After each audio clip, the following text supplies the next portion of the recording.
One sec, I'm refreshing, and I didn't turn this on yet. It's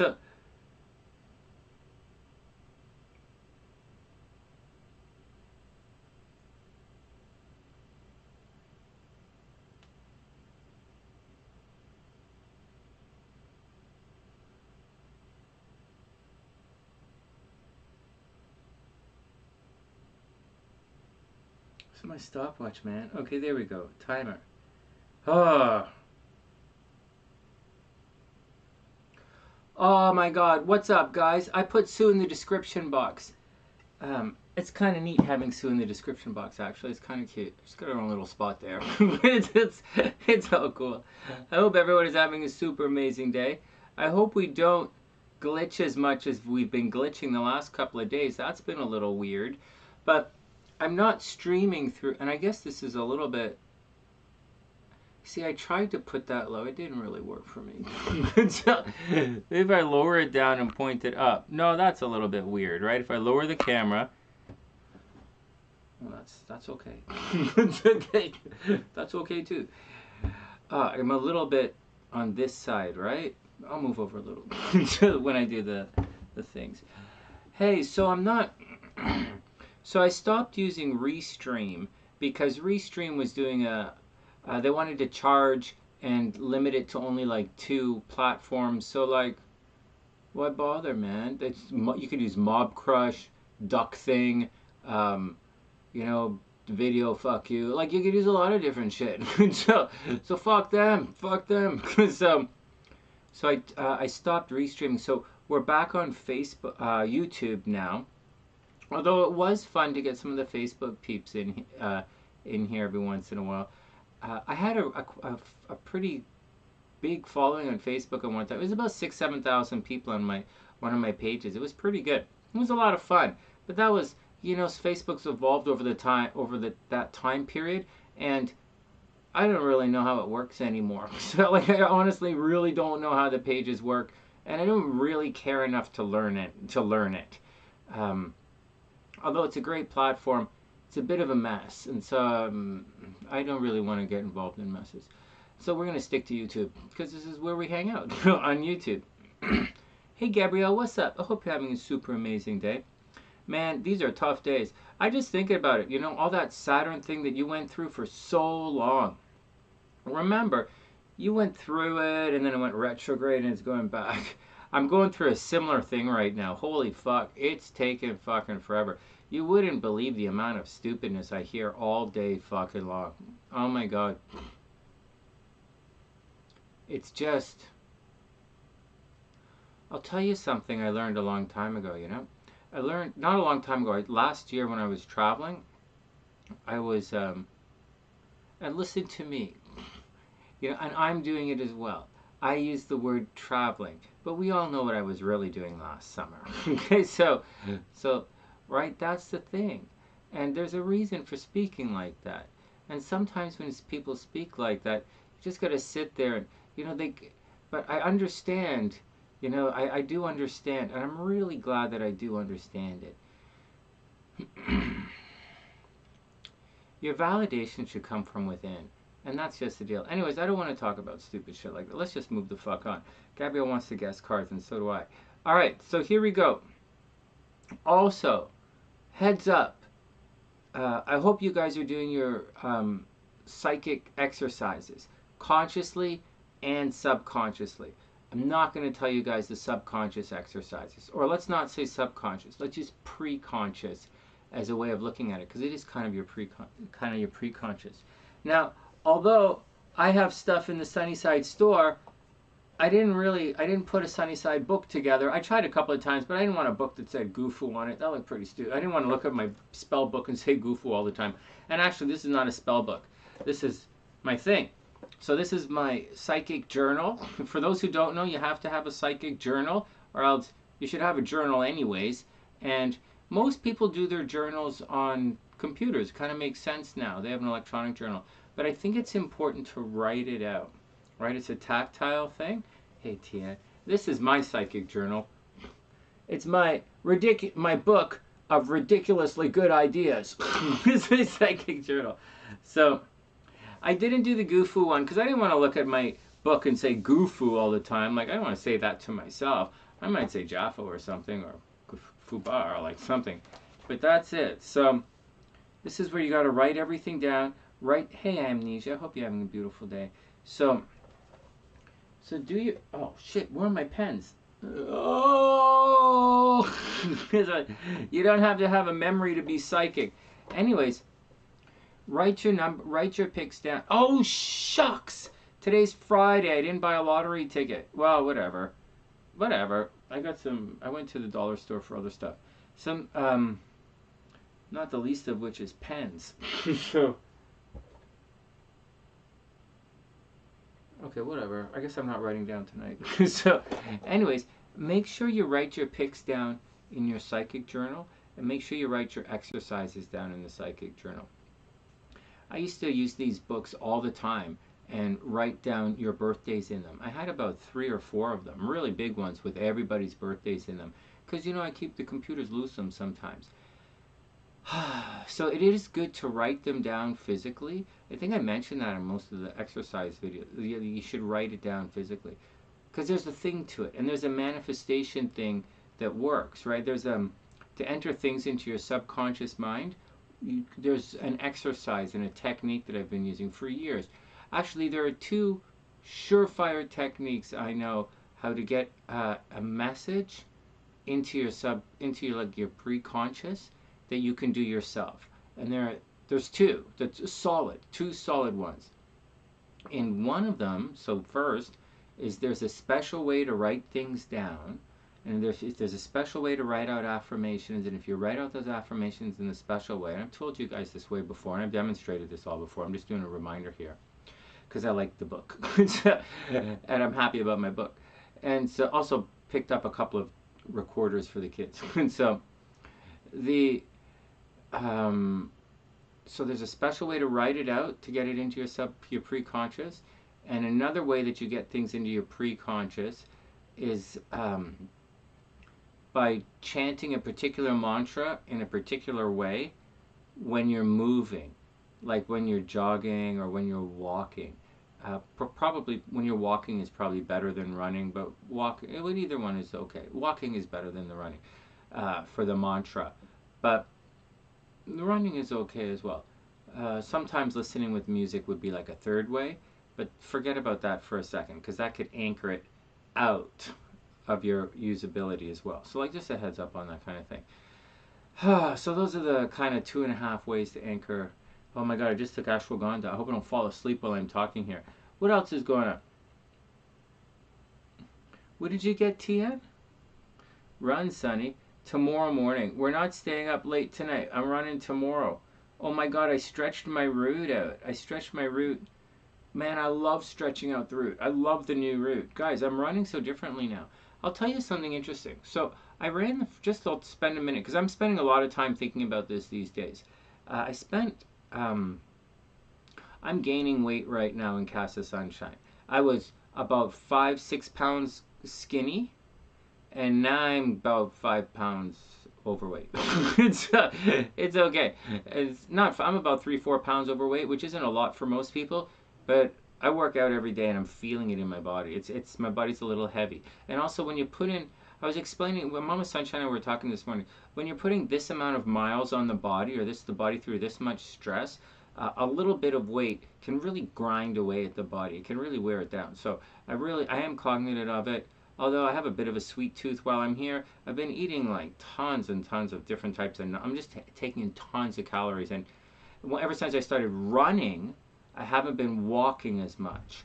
And so because I'm running, I don't run every day, and the walking is tricky. So like, I'm not putting in the total amount of time, right? I'm running so it's a tricky thing. Plus the day of the run, I feel really drained, and the day after the run, my body doesn't look that nice. It's not like when I'm walking a lot and lifting weights. That body looks really nice. When I'm marathon training, the body doesn't really look that nice. And so just to let you guys know what's going on with me. And when my body doesn't look nice, I get in a really bad mood. So there you go. That's nothing. You should see what happens when SLC's body doesn't look nice. That happened for like half a second once, and I really wasn't in a good mood. So there you guys want to know what his room, how shallow Sonny really is. You should hang out with me for half a day. Oh my God. Oh, very cool, Gabrielle. Yeah. No, but I'll tell you something.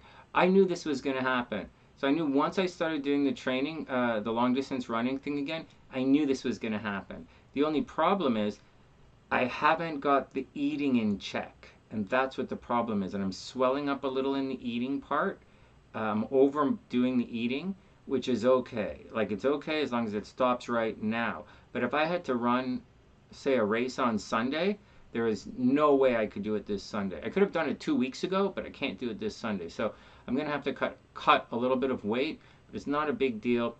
And anyways, let's go back to stretching the root out. Hey, and how success works.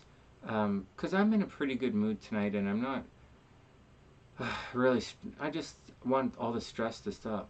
And I'm actually at peace with a lot of stupidness. But let's talk about this for one little second. What? All right, next. So to go back to it, I like the way I was training before. But, and you know, Gabrielle, you guys are young. You guys are French fries and watermelon? What the fuck? Okay, what the fuck? That's funny. Okay, whatever. Well, I'm in Canada, so it's like donuts no, I'm not eating donuts. Oh, I had a muffin yesterday and a muffin today. When I was in university, when I was younger, I used to eat a big fucking muffin every day. So I had a muffin yesterday. Oh, it's bad habits, but it's okay. I'm fine, you know. I'm fine, and I'm not blaming anybody about this. Here, I'm just switching my cords here, my cable. I'm not blaming anybody about it. I'm fully responsible for my things, and my route stretched out to 7.5 miles now, so I'm not really overly stressed out. In the beginning, all right, I knew I was going to pudge a little, so it's okay. And look at Amy. Wait, are you guys pregnant? What the fuck? All right, hold on a sec. It's not the point. Actually, none of this is the point. Hey, Samantha, what's up? Actually, none of it's the point. I'm not saying anything about that. I was actually going to tell you guys that I'm working on changing the way I run so it doesn't hurt my hips anymore. That's what I was really talking about. Nothing to do with any of that other stuff, but that's hilarious. I'm just long-winded and I didn't get to it. But I'm also talking about stretching out the root. And stretching out the root's the big thing I want to get to you guys. It's not, so I'm not running every day. It's not like I was training before. I know I can make, so I've already done it. So I know I can make the distance. I know I can make the time. And I'm not really stressed about any of that. I'm just trying to run stronger and improve my technique. And that's what's going on. So I'm running different routes now. And the route is, has more hills in it earlier on and a long hill back. And so it's a different type of training. And it's pretty exciting. And the thing about stretching out the route is, you know, you're not going to run the 26 miles in training, right? So your very last race is going to be stretching out the route, right? That's the deal. And so you want to not only prepare your body to make the distance, right? Like, but because you're not, like, you don't. Hey, T-Dog, what's up? Oh, yeah, TN, women have to change the route out. Never do the same route every day because women are going to, like, you know, guys stalk you. And so I'll tell you about that in a sec. So you're actually training your body to make a certain distance, and you're training your body to go beyond that certain distance. Unless you're on like you're Terry Fox and you're on a marathon every day. It's just not going to happen. So you're training yourself to do this and to be comfortable doing this. It's really fun. It's exciting. It's exciting actually. And so in the process, so I remember last time I was training and I was doing a certain thing and I thought I was doing a good job and stuff, but I was just doing it. And now I'm changing my gait up and it's interesting and I'm finding things like, Do you remember when it was like when I was doing the handstand training? I can't do handstands, so like whatever, and I can't do planche or whatever, right? And like I just said, I just gained a bunch of weight. So, but what happens is when you're training like this and you change your gait and your stance and your posture, uh, different muscles come into play. And remember, it's the muscles responsible for moving the skeleton. And as I'm doing, and I'm watching how my mom runs, right? And I'm watching the pictures, and I'm watching like when she's explaining it to me, and I'm kind of watching how my dad does things, and mom shows me these videos, but she shows me videos of like fucking guys who are unfucking believable. Nobody would fucking run like that. And so like, it's like showing a guy a picture, basketball video of Michael Jordan and say, this is how you're supposed to play basketball. I'm like, that's fine, man, but I'm having trouble tying up my fucking shoes. Like, what the fuck? Anyways, so like, anyways, but there's a thing, and this is how it relates back to everybody. I was thinking about this when I was running. God, I'm fucking long-winded, right? So just, thanks, Sam. I'll put you on the list in a sec. So just stick with me for 1 second here. When the body aligns properly, the energy within the body just unlocks and just frees up. When the posture kicks in, and I'm not talking like go like this or like a string or just I'm not saying anything like that. Not at all, man.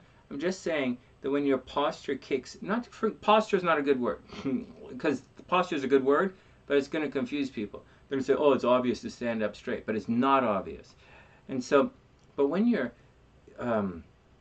alignment kicks in, physically the energy just frees out. You can feel it.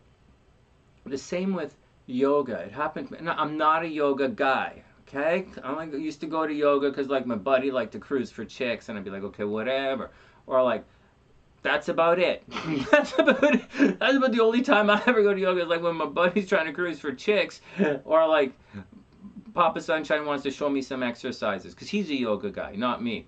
And so but I remember I was in yoga once, and the yoga instructor came, and I'm really bad at it. Like really, really bad at it. Like if I could stand there like this and like if I could do yoga like and talk at the same time, that would be cool. But like nobody likes when you talk at yoga. Like it's kind of like discouraged.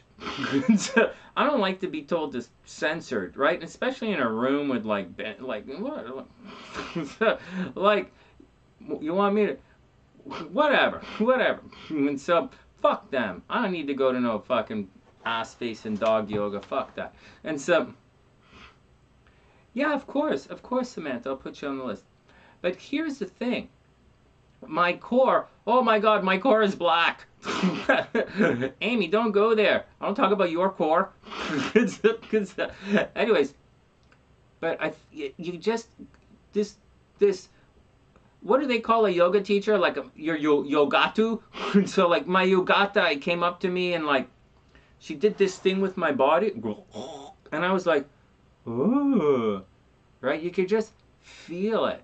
And so it's the same with the running. Now this is important emotionally and intellectually, although most motherfuckers can't grasp it intellectually, and most other motherfuckers can't grasp it emotionally, because if you could grasp it intellectually and you could grasp it if you could grasp it intellectually and you could grasp it emotionally, then you wouldn't be walking up to me saying, I can feel it in my body, because then you clearly can't. So like, you don't even know what you're talking about. But that's not the point either. The point is to try and create this freedom of energy as it moves through your body, as it moves through your emotional state, as it moves through your mind. And one of the ways you got to do all of this is you really have to, I think one of the ways is to practice it. And that's the deal. So what do we want to practice, Sonny? You want to practice. You want to practice alignment, and you want to see. But you can't really practice alignment. But what you can practice. Okay, so you want to practice alignment. It's what you want to get. It's what you want to achieve. Do you really need physical alignment? I don't fucking know. Okay? But I don't fucking know. I just don't want my hips to hurt when I run anymore. And I want to run faster. I want to cut half an hour off my time. That's what I want to do. But that's not what the whole thing is. Okay, so you guys get that, right? You guys get the importance of freeing your energy up. And I think you do.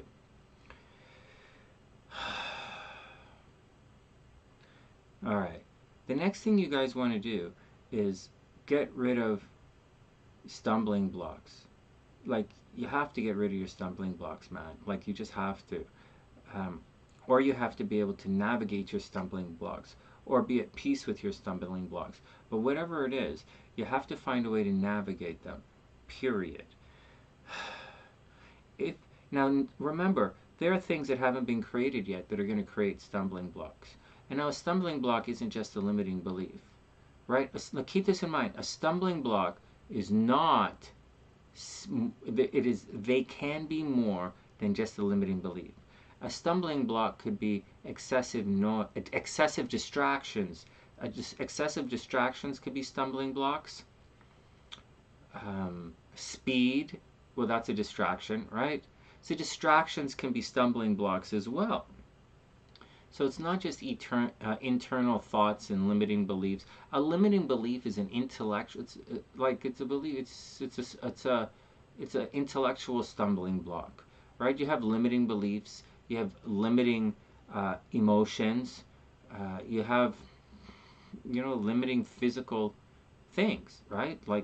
So you just have to find ways to navigate these. All right, I'm done talking. I'm just going on and on. It's like, whatever. Oh my god. Let's calm down. I'm having another one of those days. It's going to be rough. It's going to be rough until Saturn come back. Until Saturn goes direct, it's going to come back. Oh yeah. Well, I found out, you know what's happening, Amy? I'm running I'm running with my hips in a certain cantered in a particular direction. It's not just my long distance running gait that's the problem. I had the same problem when I was lifting weights. When I used to really lift weights, not like now where I'm using Dynabands and like Dynabands and my dog when I'm in Chicago. But when I used to really lift weights, I had a similar situation. And I trained in Muay Thai for years, and I used to, you're supposed to be loose when you swing, right? When you swing the legs, you're supposed to be loose, but my hips were always tight. I never swung with. I never swung with. Actually, SueJ used to get mad at me about that. He said, "You had no." Forget it. He said, "You have speed, but you have no power." Like, what? What? And then I come back. I come back. He's like, "Ooh, you work it." Not go come back. Train in the morning for a couple of, about a month, and then come back in the afternoon. Right? What's going on? And he said, "Ooh, nice. You have power. Where'd your speed go?" Poof, poof. Fuck. His buddy. And then, I had that, and so now, and I think it comes from my ass muscles there's the certain muscles aren't strong enough, right? And I think that's what it comes down to. It's too much lifting forward, leaning forward kind of thing. Even when I thought I was doing it right, it's not. It's not. Even when I thought I was doing it right, I wasn't. And it wasn't until yesterday that I was outside working out with my mom, or I came back from my jog yesterday and I was fucking tired, and I'm outside, and my mom, I come here, and my mom's fucking working out outside. Okay, my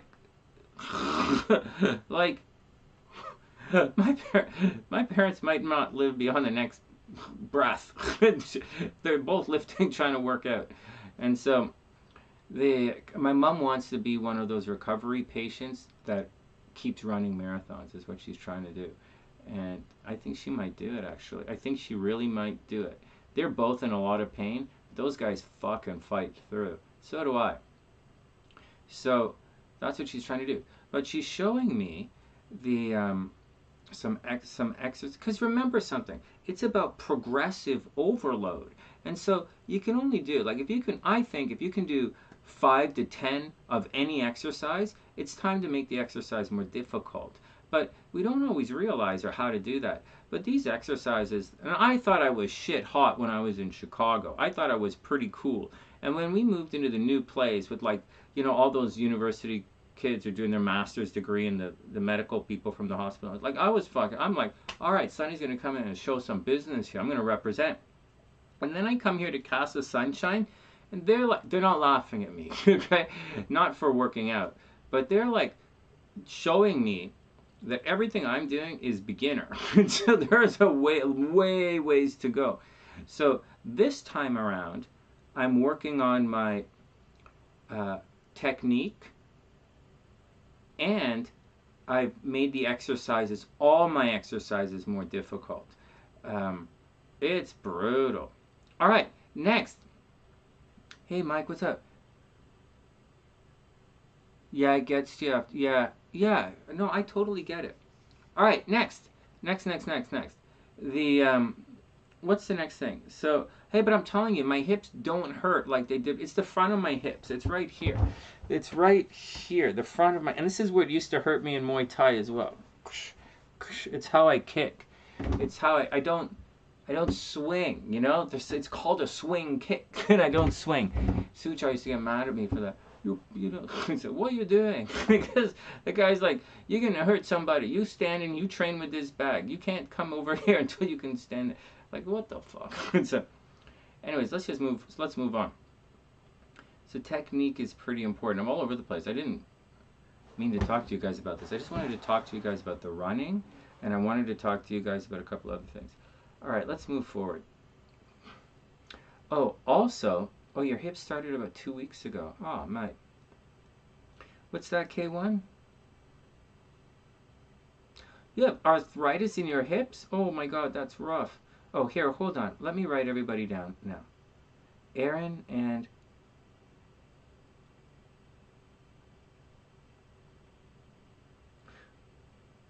Oh, new guy at the office. All right, Erin. Ooh. I'm down with that. All right, enough of that stupidness. Half an hour. I'm just going to chill out. I'm going to read these 2 sets of cards. Erin.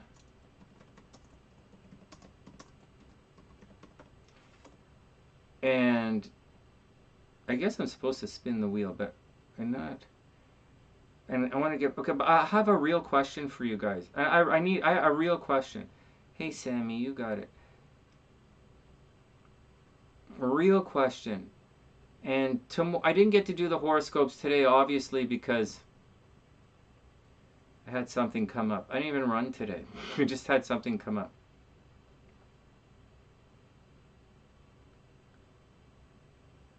Hey, Linz, what's up? Oh, yeah. Oh, you know what I want to get? You know what, Gabrielle? Hey, Yoshi. You know, because I was thinking about it. I was watching some old videos of me, and I used to be in pretty good shape in Vancouver. Oh, wait, I didn't finish it off. Hold on, this is important. Gabrielle, Mike, guys, don't forget, guys who are working out here, and there are a lot of Sunnysiders who work out, right? Like, let's not forget that Jazz is a yoga teacher. She's a Zumba instructor, right? And there are a bunch of Sunnysiders who do aerobics and that kind of stuff. So a bunch of Sunnysiders into fitness, not just me. And so Yosh, calisthenics is pretty fun. I know the fitness side is so fun. So but here's the thing. Oh, she wants to go right now? All right, Amy, we'll start it up in a sec. Oh yeah, she's all set to go. Although I didn't put you in the description box. She's all set to go. Sorry, Amy. She's all set to go, but I didn't put her in the description box. The description box is going to say AmyN because I don't remember her name. So, we'll do your friend right now, or we'll do her in 2 minutes. Just remember, guys, so I'm not the biggest, like, I liked that low impact aerobic kind of thing. I was a big fan of it for the last year or so. A big fan of just breaking out like 300 calories, not even that, like 200 calories in cardio, stretch the body on one of the machines, and then lose another 300 calories in food, and just chill it out, right? Cut out bread, you'll be fine. And then, so there's 200 calories right there. Or for me, like 400 calories. So I just chill it out, and you'll be fine. And the body looks really good. But there is a real important thing. It's your heart is a muscle as well. So you have to work your cardio a little bit as well, like maybe once a week, maybe twice a week. But remember, this heavy duty running that I'm doing will fuck up your fitness, will fuck up your sexy body. And that's the problem I'm trying to get across here. So you do have to do a little cardio, honest to God sweat, so you can honest to God work your heart and lungs. You have to do that. And or else you're going to get, because you could become my age, do all that, look really good in the mirror. I don't look really good in the mirror right now, but look really good in the mirror, and then fucking have a heart attack, right? And you don't want to do that. so and that could happen at any age.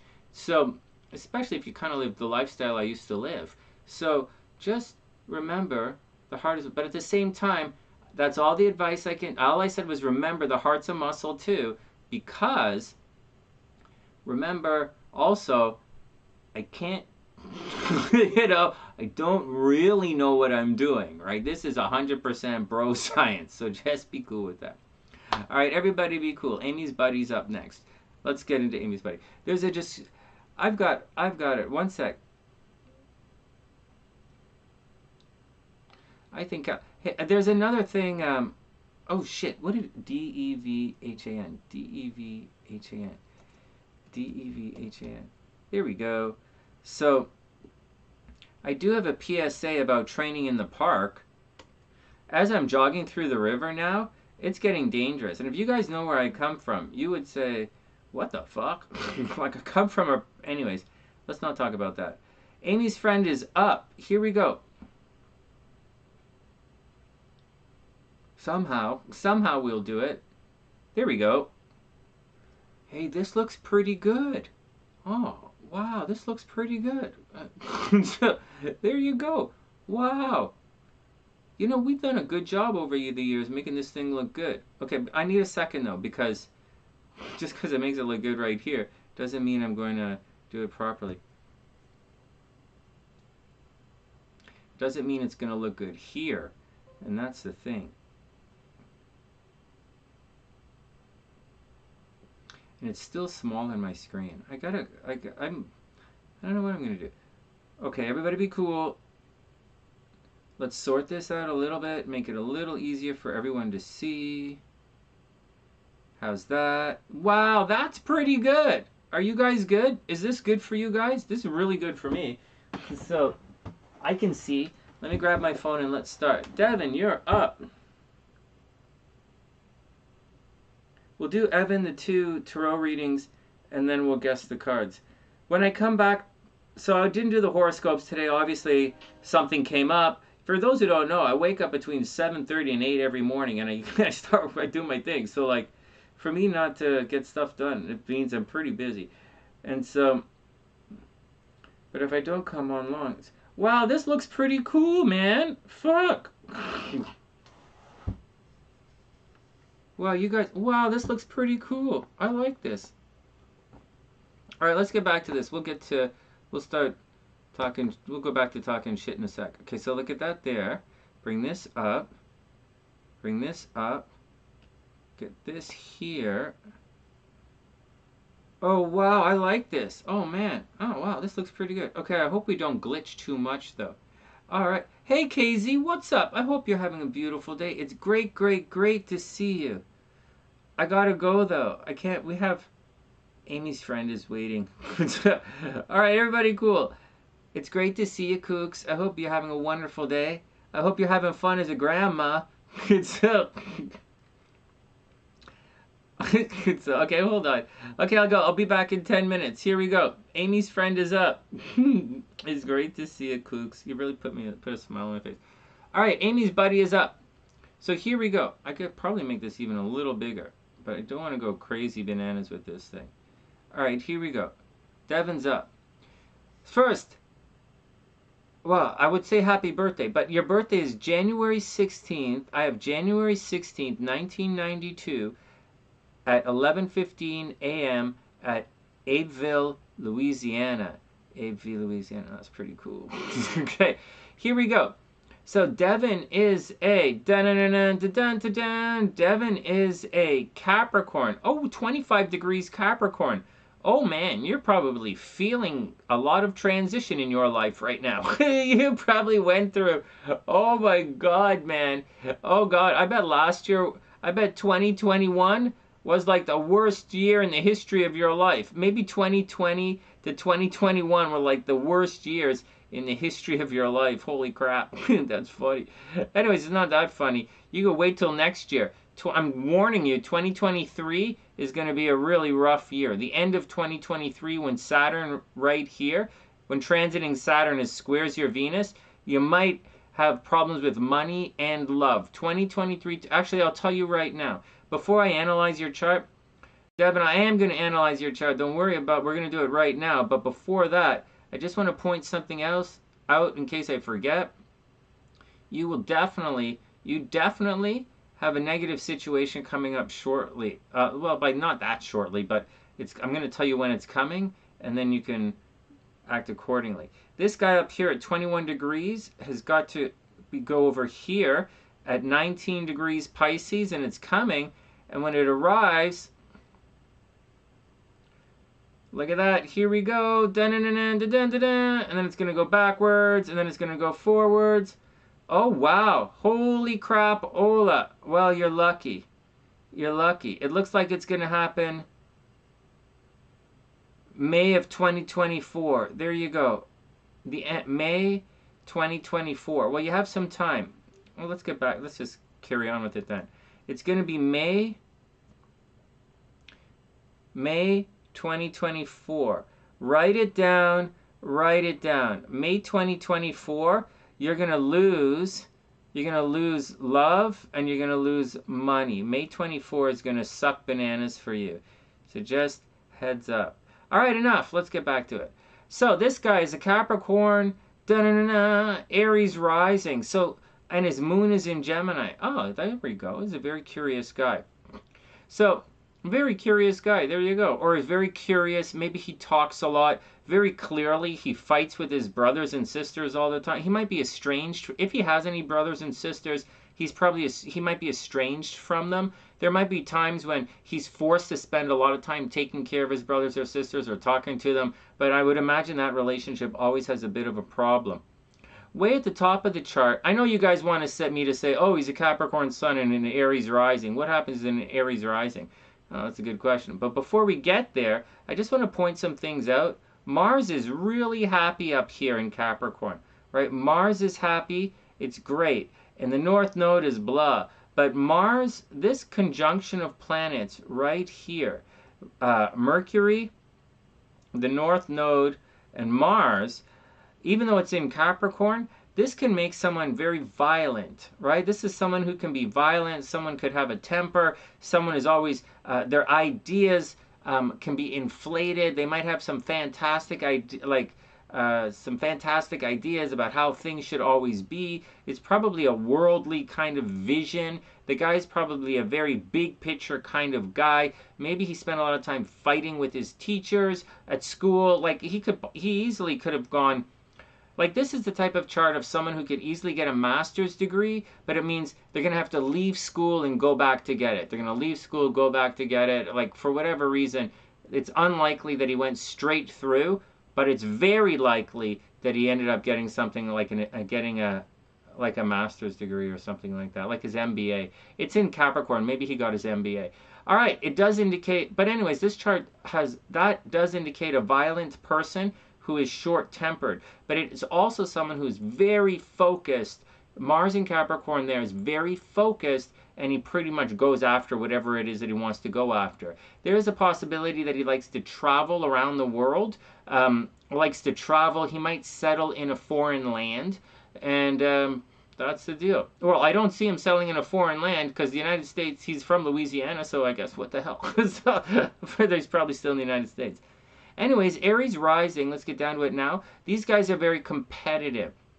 No, there you go. Competitive, impulsive. They can be me, me, me. They always want to say, I would have done it differently. They tend to be very disagreeable.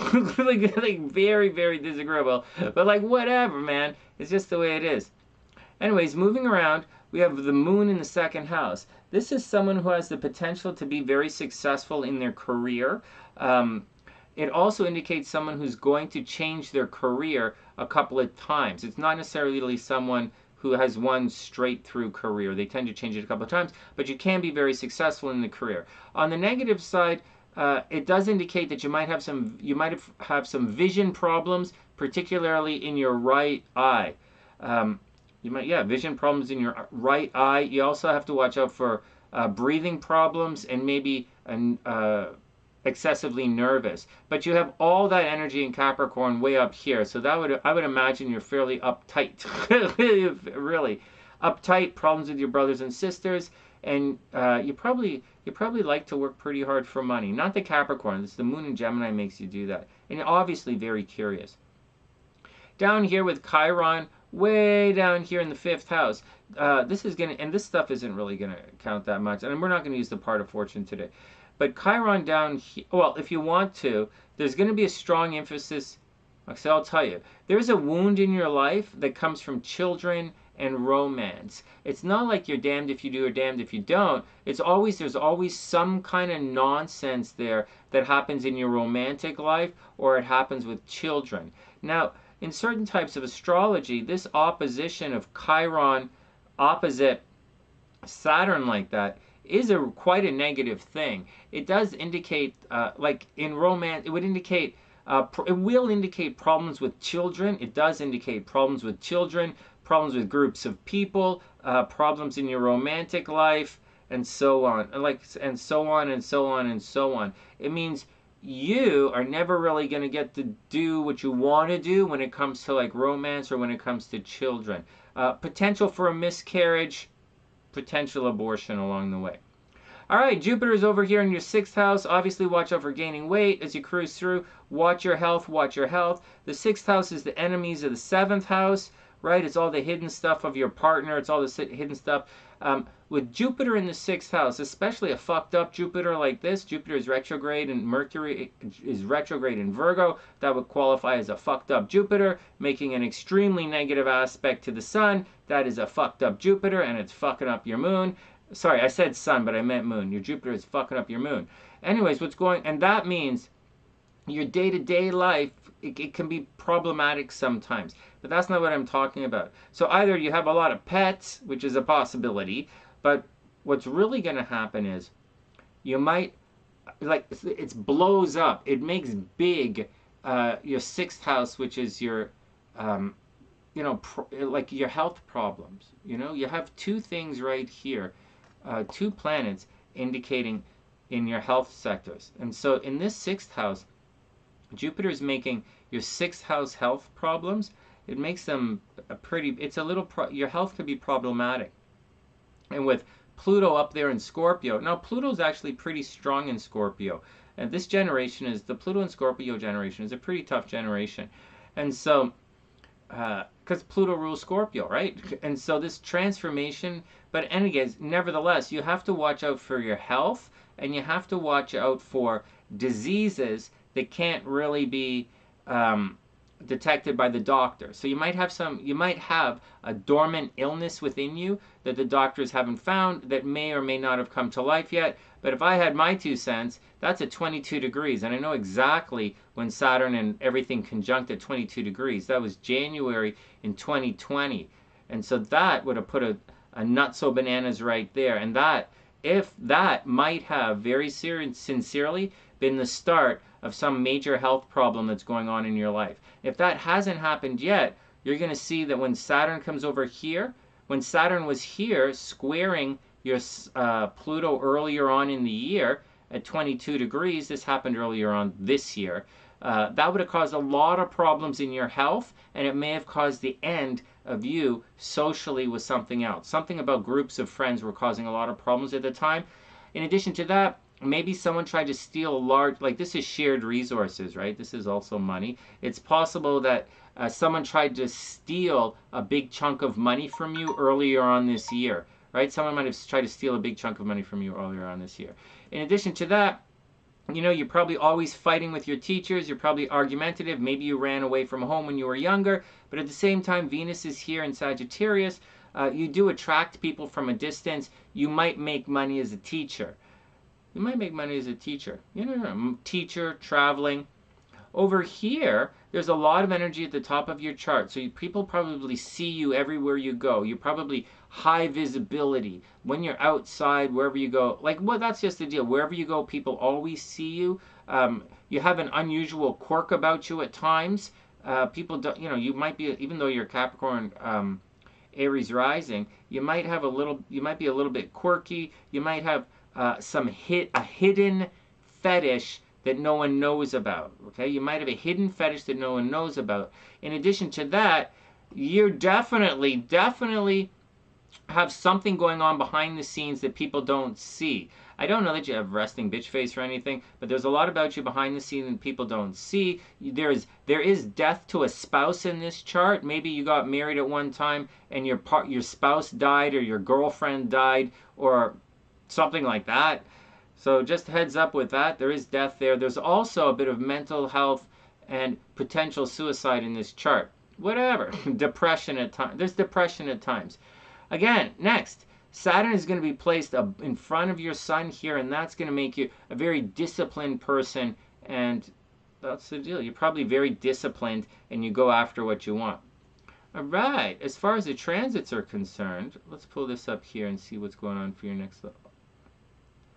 See what's going on for you in the next little while. Hey Stace, what's up? I hope you're having a wonderful day. And hey Kimbo, what's up, playa? I'm gonna do the cards in one sec. Hey JM, what's up? Yeah, of course we have time for another mini reading. We have time for, yeah, we're just chilling out.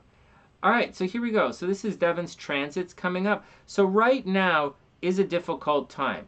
Pluto is coming backwards, and it's trying to come back to mess up with the sun. So his ego and his identity, Devon's ego and identity is in flux this year, meaning he's changing, right? Like there's a lot of negative light being shining on him, and he's gonna, like, he should go through this massive change in certain things, like his appearance, or maybe he's totally going to change his job, right? Change his job, change his appearance. In addition to that, very clearly, like I said a couple of minutes ago, that Saturn is squaring the fuck out of his Pluto. This is going to cause up here, either you're going to lose money, right? So either money is going to leave your chart, or you're stuck paying for somebody that you didn't realize, or somebody's going to steal money from you, or you're going to get really sick. So watch out for getting sick right now. Next. Next, I'm just going to leave it at that. Watch out for it. It's probably a difficult time. You're not going to be out of it until the end of October. So you got to roll with that. Jupiter's in your 12th house, not a big deal. Chiron is fucking with your appearance right now. So there's something about the way you look that you might not be happy with right now. And that's pretty much the deal. You know, that's pretty much the gist of it, right? You're probably looking good right now. You're probably expanding yourself, feeling really good, but I think I think you want to change the way you look and appear right now. Money is expensive right now. A lot of money in, a lot of money out. Over here, you might be attracting lovers right now. You might be thinking about gambling. You might be thinking about being very creative. It is a good solid month to get pregnant. If you want to get pregnant, now's a really good time to get pregnant. And that's the deal, Devon. I hope everything is super cool, man. And I hope you have an amazing day. She had a passing crazy. What? What do you guys say? Oh, this is a woman? Oh, Devon, I hope everything is cool. All right. Devon, I hope. Hey, Jonna, what's up? Hey, Erica, what's up? Hey, Rachel, what's up? Oh, Rachel. Only a grand dog so far, Kooks? Oh, come on. Come on.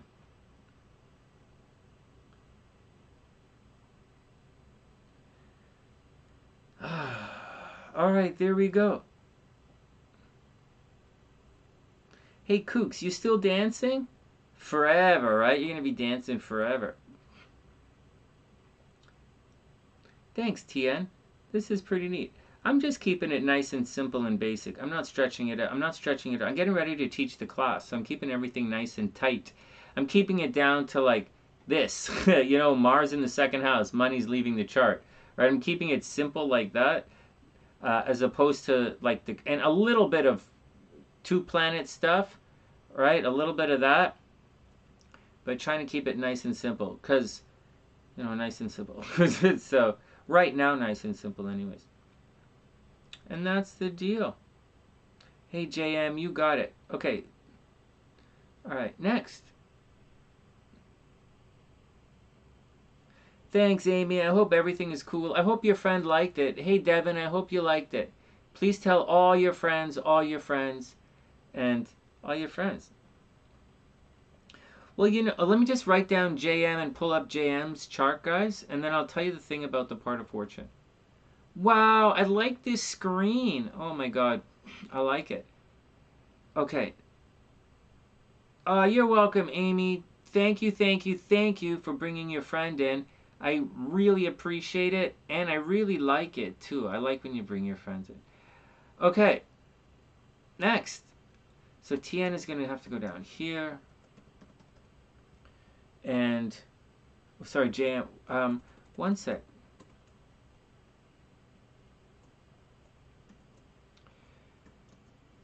What was I going to say? Oh, that's okay, JM. It's all cool. It's okay. Thanks, Ian. What are you guys drinking? Oh, it's Friday night, right? All right, hold on a sec. Let me just clear this up. And, I wanted to say to Mike about the Port of Fortune. And I'm going to pull up JM's chart here. So the part of fortune, there's a different part of fortune for nighttime and daytime charts. So what? It's all right. So what?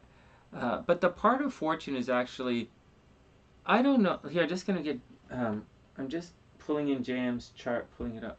So let me move this over here. So, hey Pam, what's up? I'm just pulling up some charts here. So, I've got your JM right here. So the part of fortune, it's kind of important. It's like your, I can't remember the exact, I'll tell you using JM's chart right here. It's your,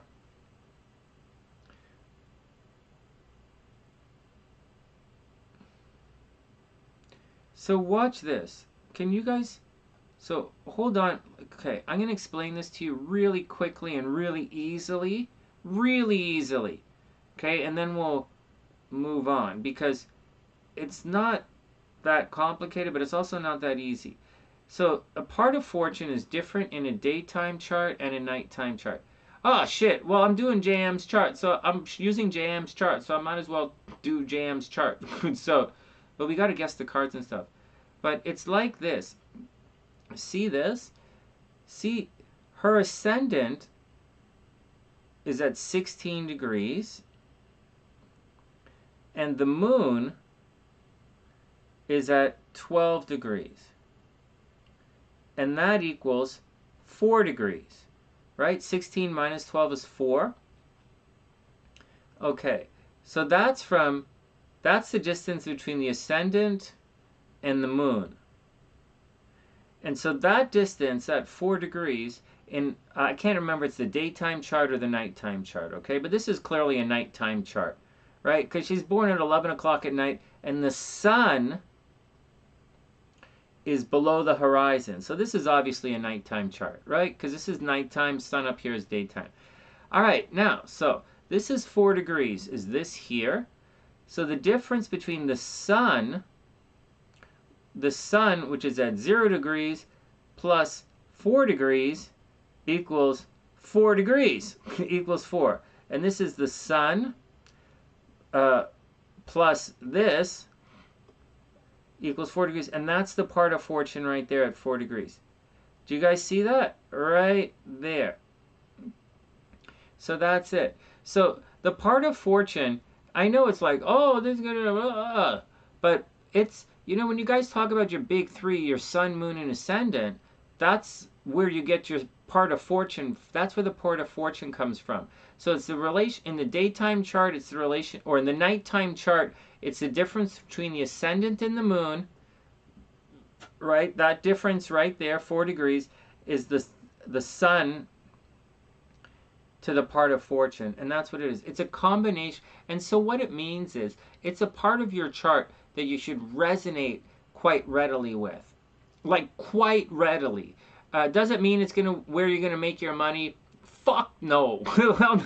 Although like gazillions of books and people say that, it's just not necessarily true. It's not necessarily bad, but it's not necessarily true. It's where you're fortunate, not where you're going to make your money. It's where you're fortunate, and there are good things that happen. So it's where you're gonna, it's where your energy, it's where your chart, it's where your big three. It's where your big three kind of line up. Right? That's your part of fortune. So there, it's kind of where your big three, the energy of your big three, hang out in your chart. It's kind of like a midpoint chip a little bit, not really, but kind of. And so, so in JM's chart, sorry guys, in JM's chart, her part of fortune is right here in the 5th house of love and harmony and romance and kids and being beautiful and cool and, being super cool sunny-sider. And so that's what it is. And so that's what it is. Now, some astrologers say when certain planets aspect the part of fortune that you can expect things to happen. You can expect things to happen, but what you can't necessarily expect to happen is to make money. So there is a difference, and I don't really want to get too much into this, but it's fortunate, okay? It means it's fortunate. It doesn't mean it's like a pot of gold, and that's the deal. This is the wrong chart? What? Oh, sorry, JM, I have the wrong chart. I have the wrong chart. It's okay, I have the wrong chart. Oh my God, I do. Everybody, it is, that's okay. I see it, it's up here, I see it, it's okay. It's okay, we'll get the right chart. Everybody be cool, everybody be cool.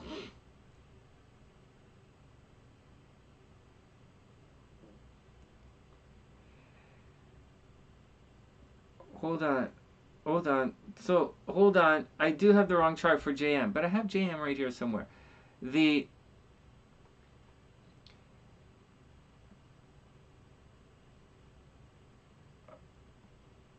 Well, in Scorpio, it could mean that you want to have sex with everybody. That's a possibility. It all depends. You might want to have sex with everybody. You might want to uncover secrets. It doesn't, like, to have it to do for other people would usually put Scorpio in your 6th house. But I think Scorpio is in your 6th house, right? And so, it depends, Oh, here, I got JM. Bronx, JM. Oh, yeah, July 22nd. Here we go. Here we go, JM. I got you. Here, watch this. I'll do it with the proper chart. New York. From the Bronx, Sonny. I got you, JM.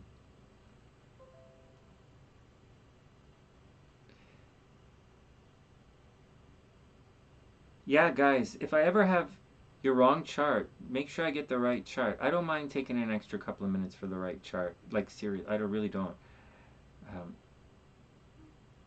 JM. All right. Watch this. Yeah, I can't see you guys chatting right now, but I'll show you in a sec. Watch this. See, in this one, the ascendant. So this is still a nighttime chart, right? This is a nighttime chart. This is day, and this is night, right? And this sun is at night. And so it's still a nighttime chart. And so the ascendant is at 23 degrees, and the moon is at 12 degrees, and the difference between 23 and 12 is like, what, 13? What is that, 11? What kind of math? Come on, it's close enough for horseshoes. Not. Anyways, so that's well,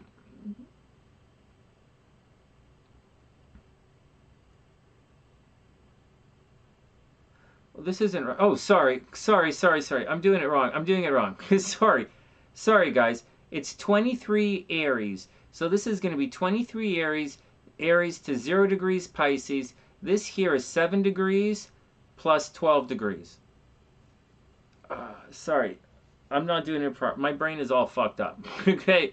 Let's do it again. So from here to here is 23 to 30. This is backwards, man. This is fucking backwards. This is 23 to 20. Let's do it again. 23 to 20. Sorry, my brain's not working. 23 to 23. This is 30 degrees. 23 to 12 is 11, and 11. This should equal 41 degrees. Down here, it should be 0 right here. All right, and that's going to give us the days. 30 plus 12 is 42. Close enough. Do you guys see that? Although my math is fucked up,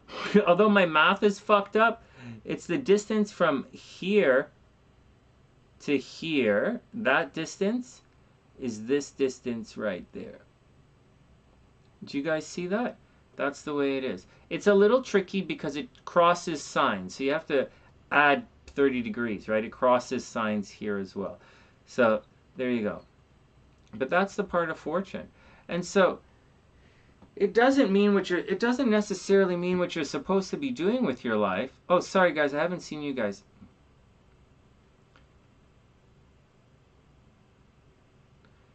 What are you guys talking about? Hey Teresa, what's up? Yeah, well, reading these charts are $35. No problem. No problem. You can just hit the PayPal link or the YouTube thing. Beast, not like that. He can have sex in private. It's Scorpio. Sex with everybody in private. Mike, water dominant. Oh my God. Is it Friday night? You guys always talking about sex. Oh man, HellBeast, you can't retract you're not allowed. For guys like that, HellBeast, you're not allowed to retract your comments unless I see them. Oh, I didn't get to see it. Yeah, and Pam didn't see it either. I'm going to have to use Pam's imagination as well. Oh my God, HellBeast, that was fucking nasty. All right, next.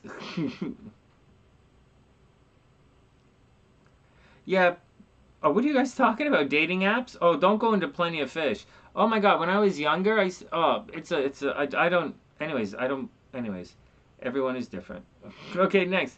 JM saw it? Yeah, well, JM, she don't miss that stuff.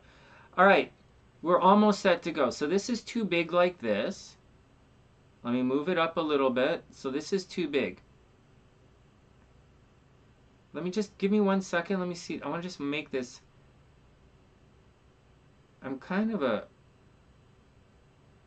I'm not OCD or anything. I just want these charts to look nice. It's like a thing for me. No, HellBeast, don't do it yet. I'm not looking. Hold on, I'm trying to fix this. There we go. Alright, I guess it's good enough for now. Jams up. 1 sec.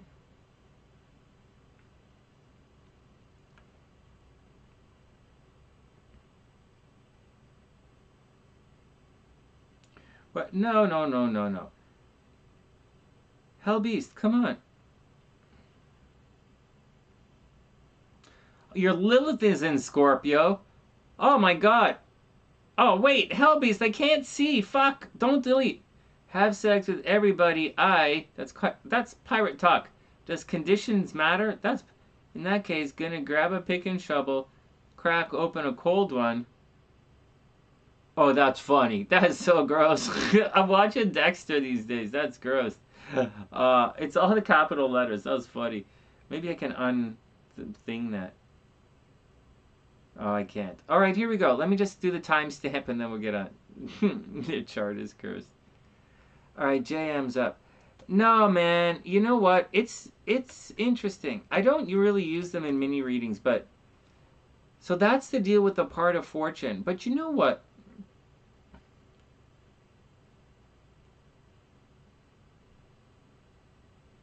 I did a I was, Daniela asked about it recently, and I went back and I pulled it up. No, it was Erica. Wasn't it Erica asked about the part of fortune recently?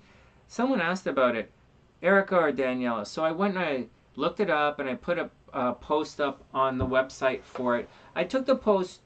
I had to the page on my website, TheSunnySide.net, where I upload the books and stuff. I had to password protect it because the class gets access to that and they have private access to that. So I'm also going to open up to the members. So if you're a member, like Mike is a member, I'll just email it to you. I'll just email you the password for the book stuff and you can see the list in there. That article on part of fortune. The article I gave was a pretty technical one. It doesn't really say all the really good juicy stuff that I know you guys want to know about it. And some of that stuff's not easy to find. Just like that thing Gabrielle was, not Gabrielle, Jasmine wanted to know last night, that 29th degree. It's important sometimes, not important sometimes. Sometimes it's really important, sometimes it's not. I have a very specific way of looking at things like 29 degrees. A very specific way and very specific reasons for doing it. There's also a specific reason why I use Placidius instead of whole house. There's a reason for it because one, I understand what an intercepted sign means.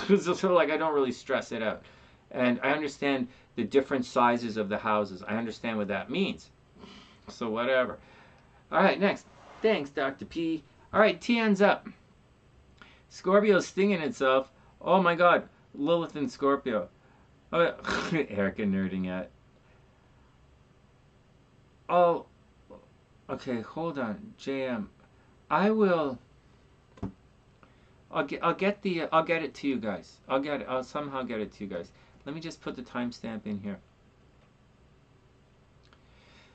So I'll see what I can find. I'll see what I can find with regards to the definitions. But it's not that easy to find. Or it's easy to find, but it's all bullshit. What's not easy to find is the stuff that's not bullshit. And that's the problem. And I'll give you a quick example. I was reading about it today, the 29th degree stuff, because I didn't like the way I behaved. For those who don't know, the whole point of this, writing shit down and doing these exercises, is not because I want to be more psychic. I'm already fucking psychic. I'm the last one to fucking clue in. And I don't like saying that I am because I don't really like that. I think we're all gifted. And I think we can all awaken our gifts. And I think all it needs to do is have more flow in your body, less restriction in your mind, body, and soul. And you guys know what my fucking philosophy is. But I started writing it down. Oh, fuck. So anyways, trying to move through all of this stuff.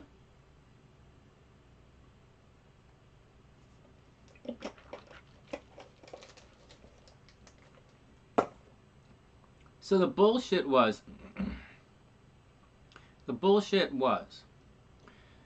article I read today said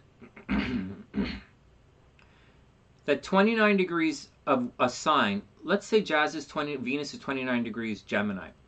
The article says, and this is why it's bullshit, and it's important, just because something is old doesn't fucking make it right. And just because something has been around a long time doesn't make it right. And just because 1,000,000 people say it, oh my God, I'm using Donald Trump math, and Kazizi's in the house. She might get sick listening to my math. Kazizi's gonna get sick listening to me talk math. Oh my God, you pregnant again? No, I was listening to Sonny do math. He's like, is it something that you ate? No, Sonny's trying to do math again. All right, whatever. Everybody calm down. And so, oh my god. And so here's the deal. Oh yeah, you guys can read the books. But so here's the 29-degree things. It very, very clearly says the guy is like, there's no such thing. 29 degrees Gemini is 29 degrees Gemini, not anything to do with Cancer at all. Gemini's Gemini, and I'm like, okay, now I know this guy's. I'm just reading his perspective, right? So I'm just reading what he says, but William Lilly says cusps exist. And if William Lilly says that, that's what I'm going on. Period. And although people use different ranges of degrees for the aspects and all that kind of stuff, I don't. My orbs are really, really tight. But I do a lot of sit-ups, so I don't know why these kind of fat-ass fucking astrologers don't have such wide orbs. But I do fucking psychic.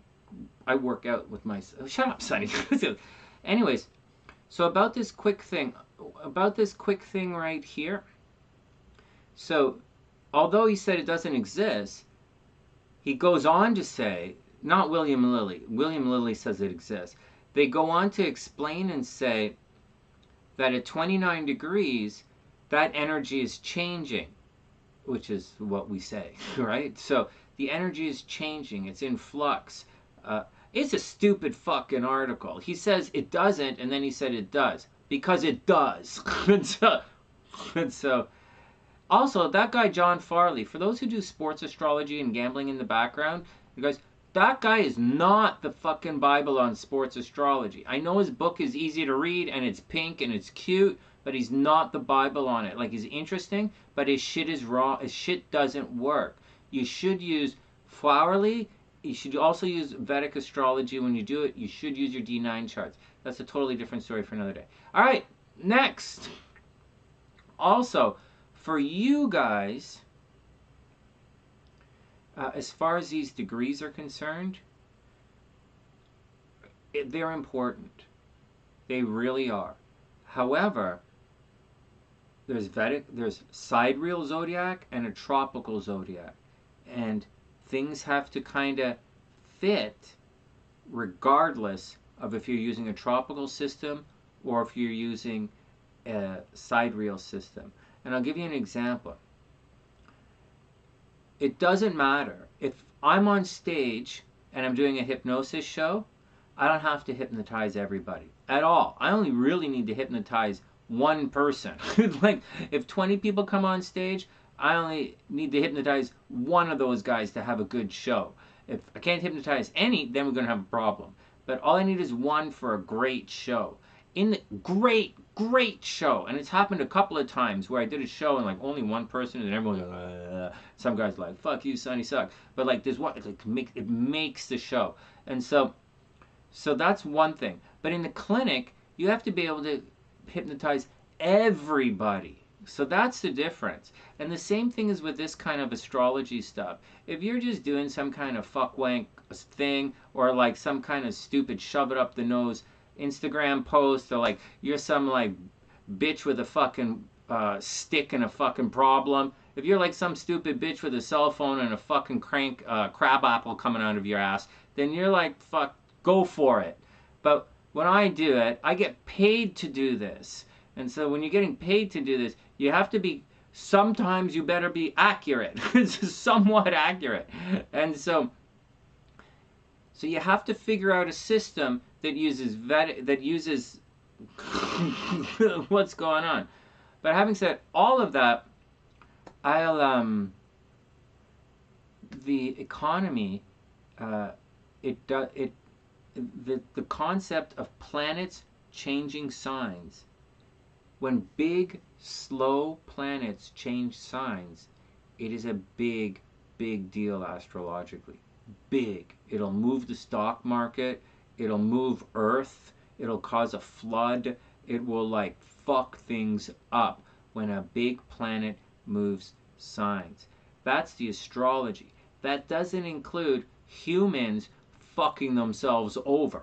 Okay, it doesn't include, humans. So that's a thing. You have to take into consideration human fuckery, right, on the top, because you could always sit there and meditate in times of extreme stress, or you could get drunk and sleep it off in times of extreme stress.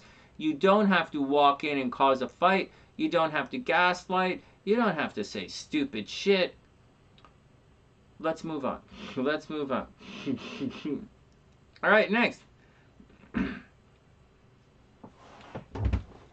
You're a beast on instinct, but... All right, next. TN is up. Let's get down to it. TN. So we're going to do TN. Then we'll do the...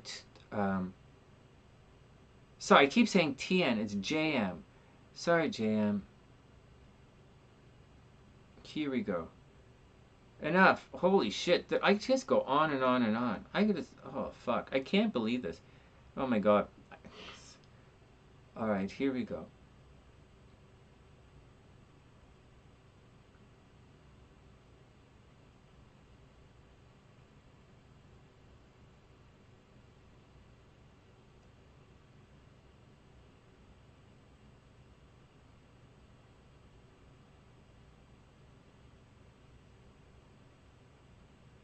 No, you're up right now. You're up right now, JM. I got you right here.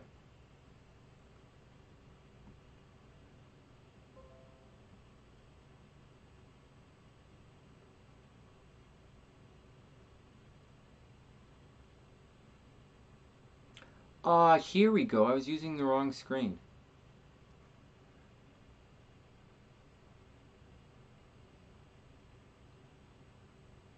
Here we go. JM is up. Yeah, Rhonda was in last night. Rhonda's in all the time. Rhonda just had a grandson, I think. I think Rhonda just had a grandson. Really cool. Okay, here we go. JM is up. Let's do it. All right, stopwatch is going. Let us rock. New sums rock. Here we go. So JM is in Aries rising. So JM, July 22nd, 1997 in the Bronx, 11:48 p.m. Right here, almost midnight, right? Right at the bottom of the chart there. Very, very cool. All right, so here we go. Oh my God, another Aries rising. Oh my God, is this going to be Aries rising night? Uh-oh. So here we go. So she can come across, so JM can come across as quite aggressive at times. I'll show you a tricky thing. Saturn on the ascendant right here is not always the trickiest thing in the world, right? Saturn on the ascendant is not the greatest thing, but it's not the worst. I have my Saturn in the exact same spot right there, and all it means is, a little bit of, control issues. Like JM's going to have, with that Saturn placement, you're going to have control issues, a lot of discipline, hard work. The problem is Saturn is kind of likes it in Libra. Saturn actually likes it in, well, this is a kind of a mutual reception, isn't it? So, sort of. This is sort of, right? Look at that. Mars is over there in Libra. Mars is not happy in Libra. And Saturn is not happy in Aquarius, in Aries. But these guys are going to be it's going to be okay. So there you go. So let's start again. Let's start a little higher up.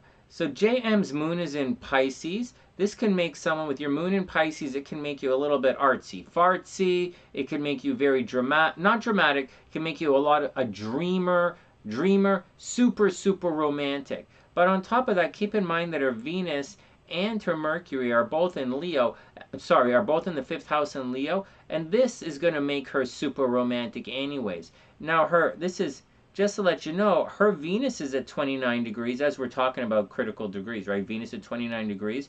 So this is a bit of I don't want to use the word like unstable or anything. I'm going to keep using the word changing energy, right? They use the word unstable energy or instable energy, or unstable, I guess. But I don't use words like that for this kind of stuff. The energy, her Venus is moving from a very playful and so she has a very playful and creative Venus, and her playful and creative Venus is also a fairly critical Venus at the same time. So she can be critical. You know, she has a, although it's in Leo, she is gaining and absorbing and displays quite a bit of critical Virgo energy. In addition to that, her Mars is in Libra, and that's a fairly argumentative Mars. One of the things we think of with Libra is about keeping things together and cohesion, and you know, but that's not really, that is what Libra is. It's cohesion. It's partnering up. But with Mars there, Mars, but forget about this particular Mars is it becomes argumentative and sticking up for the underdog and fighting for other people. And so JM could easily fight for other people. She could easily stick up for the underdog, and at times she might be a little bit argumentative. She's also a little bit, she can be a bit of a drama queen. She's obviously aggressive, can be a little bit of a drama queen, so you got to watch it. She's probably really, really good with kids, and she should make money in either the entertainment industry or working with children. I can't remember what she does for a living. But anyways, let's look at some other stuff in the chart. That stuff we know. All right? She has to watch her, you know, anyways, having said all of that, she does, with Mars over here in the 6th house, she does have to watch her health at times, right? Mars gets very argumentative in the 6th house. She has to watch her health. Maybe she has to watch out by getting bitten by a small pet, like maybe a small dog or something. She has to be watched that she doesn't get bitten by any of that. And she has to watch out that she doesn't, she has a tendency, this chart screams attracting enemies. So she has to watch out for it. On top of all of that, I didn't say it a couple of seconds ago, but the moon over here is a reclusive moon. So she's definitely, you know, so the moon is reclusive behind the scenes, and the sun likes to stay at home. So JM probably likes to stay at home and do her own things a lot of the time.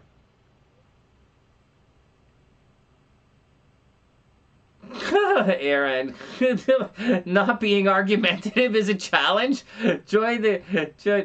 You have a little corgi? Oh my god, they're so cute. They're little dorkies. I call them dorky dogs. They're so cute.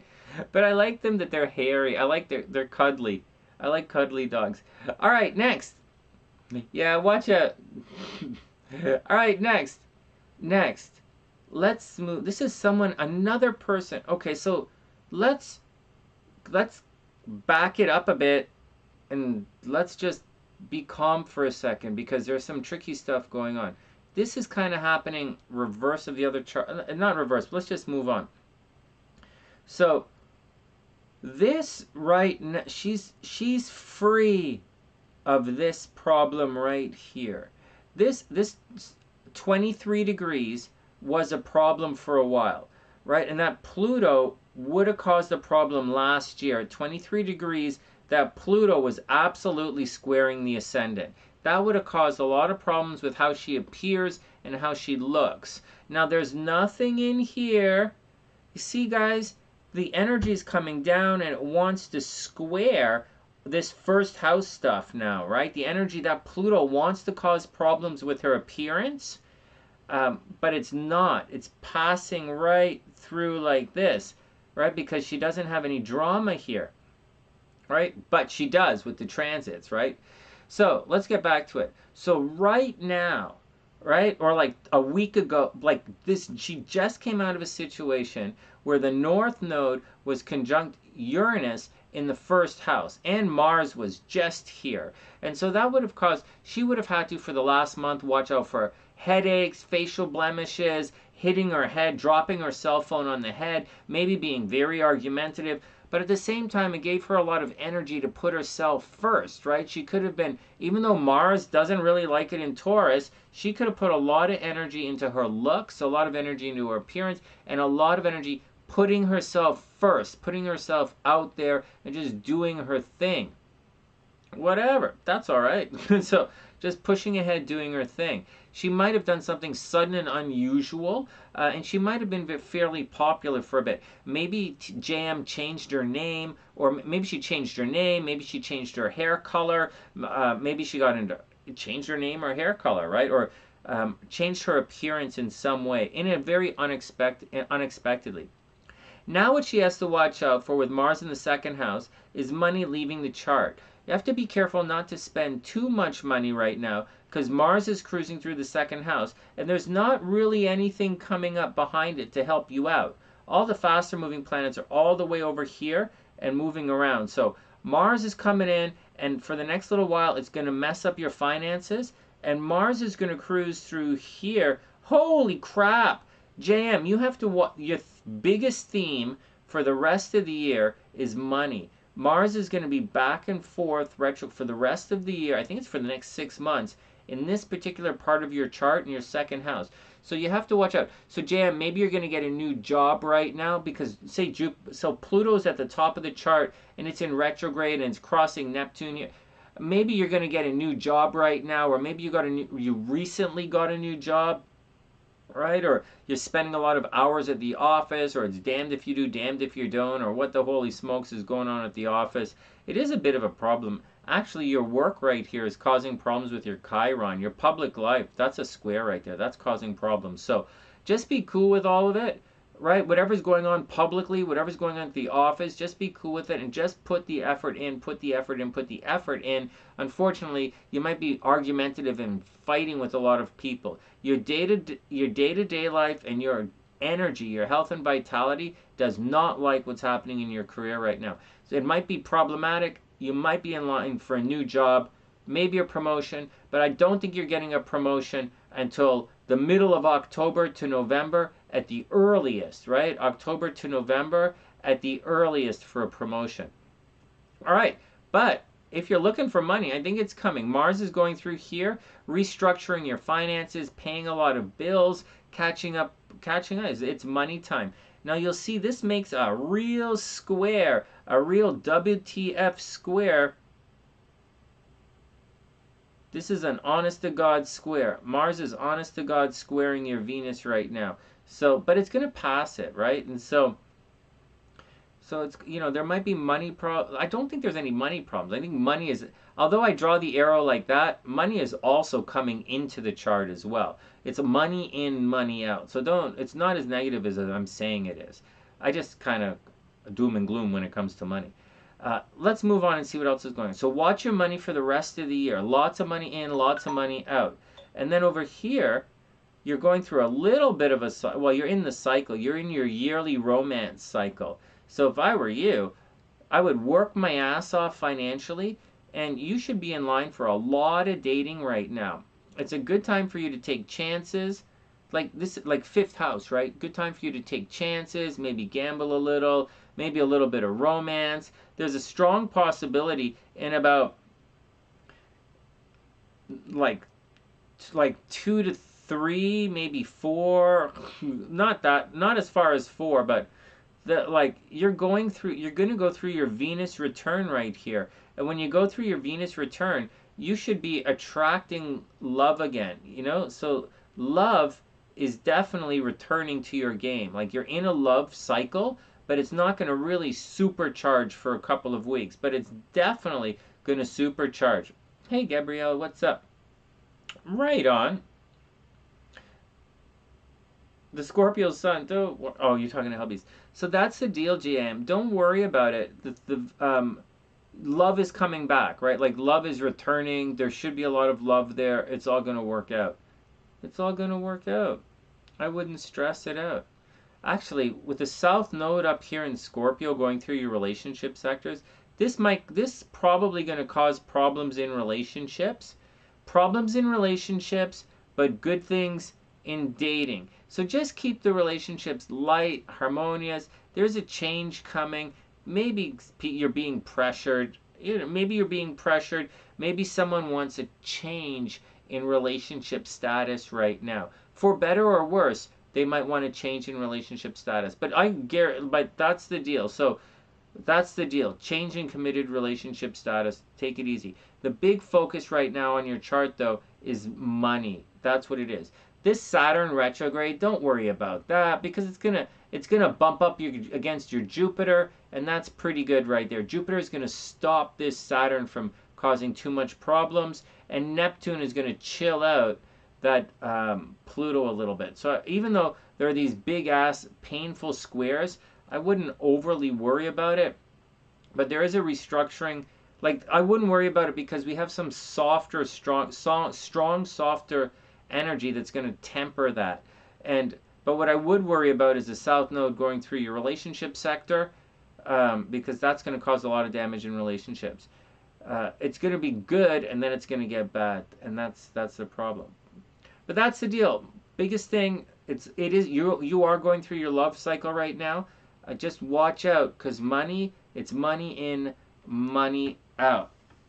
Next, it's emphasis. It's the emphasis right now. Oh, you found someone? No way. Kimbo, stop it. Money can definitely buy you love, but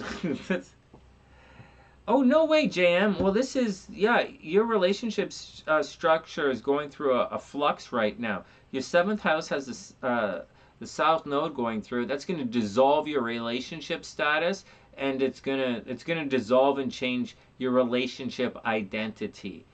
And do you guys understand what I'm saying? This here is you, your relationship, your identity, and this here is your relationship identity. Right? So that's the deal.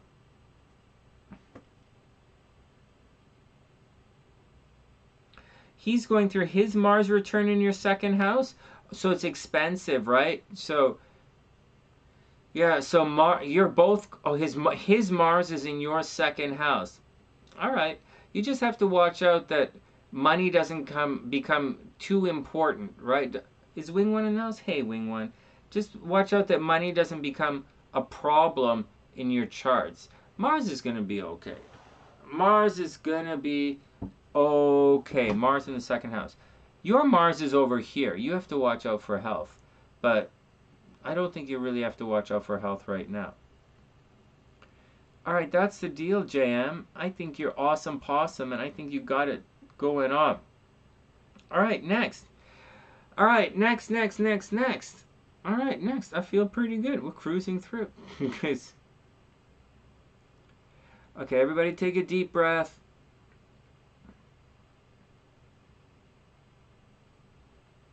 Okay, next. Ooh.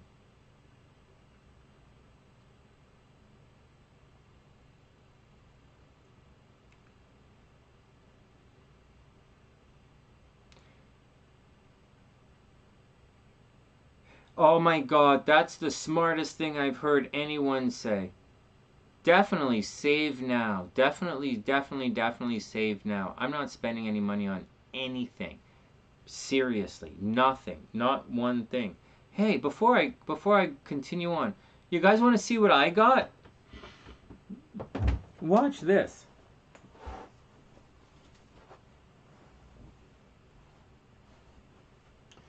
I know I'm really weird. Whenever I get stuff, I don't wear it because I don't like to wreck my stuff. And you'll see I have a lot of stuff here. But I finally got, it took a long time. This living in Canada thing now really sucks for getting your gears. I got my Goofu jersey, man. Look at this. That's right. Sonny says Goofu. Because sometimes, guys, I don't want to be too much of a head case here, but sometimes no is not enough. Sometimes saying no is not enough. You have to say, Goofu, motherfucker. But if you said Goofu, motherfucker, that would probably be Goofu MF. That's too much. You could probably just give someone the finger. If you had to say Goofu, motherfucker, you just give someone the finger or kick him in the nuts. A little rage on bones the way to go. And on the back, for everybody who's everybody who's gender fluid, or you're keeping your options open because you just can't fucking get laid, here's we have rainbow friendly clothing. What does rainbow-friendly clothing mean, Sonny? It means if someone comes and pushes you in this puddle for being a queer ass, your clothes are going to be safe. And so, there we go. Goofu UMF. Oh, Goofu UMF. Goofu MF. I know. That's too complicated. It's got to be like... Oh my God, JM, haven't you seen this? This is our new clothing. This is the new clothing here on the Sunny Side. It's Goofu by the Sunny Side. Oh my God. Hey, wait. Oh yeah, because sometimes no is not strong enough. What'd you say? I had a Goofu hat, but I gave it to my niece. So... I was going to give her the hoodie, but the hoodies are really expensive. I have to buy this. This is the only thing I spent money on, okay? I know I just said I'm not spending money on anything, but I had to get copies of my own merch. But this is all I have, actually. I don't have the sweater yet. But because they're really... In Canada, the merchandise is really expensive. It's not so expensive in the States, but it's expensive in Canada, and it takes a while to get here.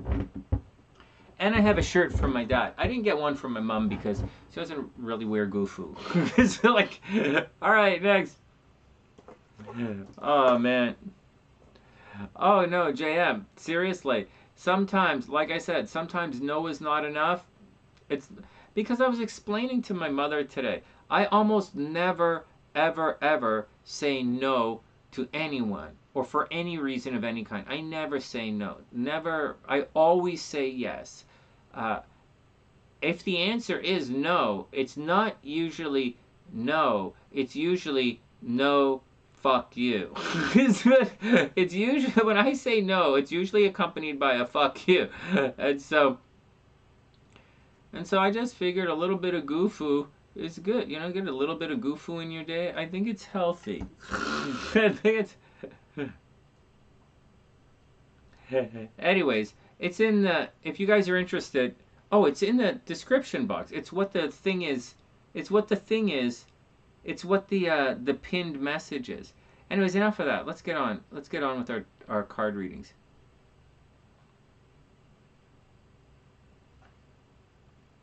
All right, next. Also, we have memberships on the channel now. Please, for those who are going to stick around, please join as members. All right, Samantha's, Samantha's up next. Sam, thanks for your patience. I apologize for the long wait. But I like talking to hanging out with you guys.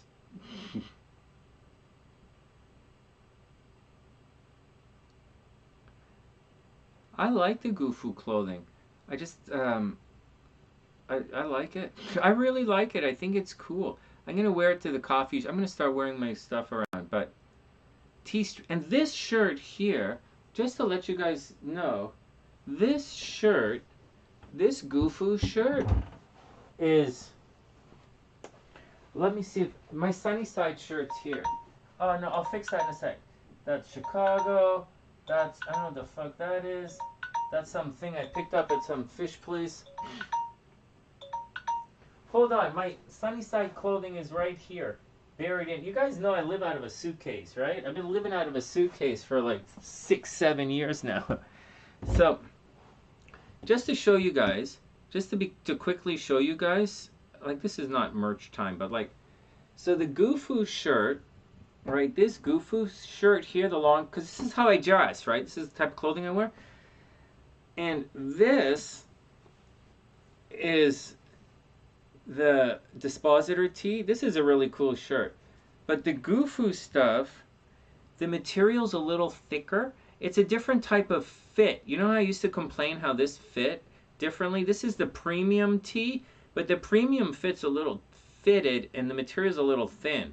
This is the regular one, and the regular one actually fits a little nicer and the material's thicker. And so I'm really happy that I made the Goofu in the regular long sleeve, because I wanted to be nice for you guys. So I made a bunch of the stuff under premium, but the premium isn't as nice as the regular. And especially in the t-shirt. My dad's t-shirt that came in for Goofu was really nice and thick. It's Hanes cotton, it's nice. And so this is way nicer. This is a way nicer shirt Just to let you guys know, this is a way nicer shirt than this one right here.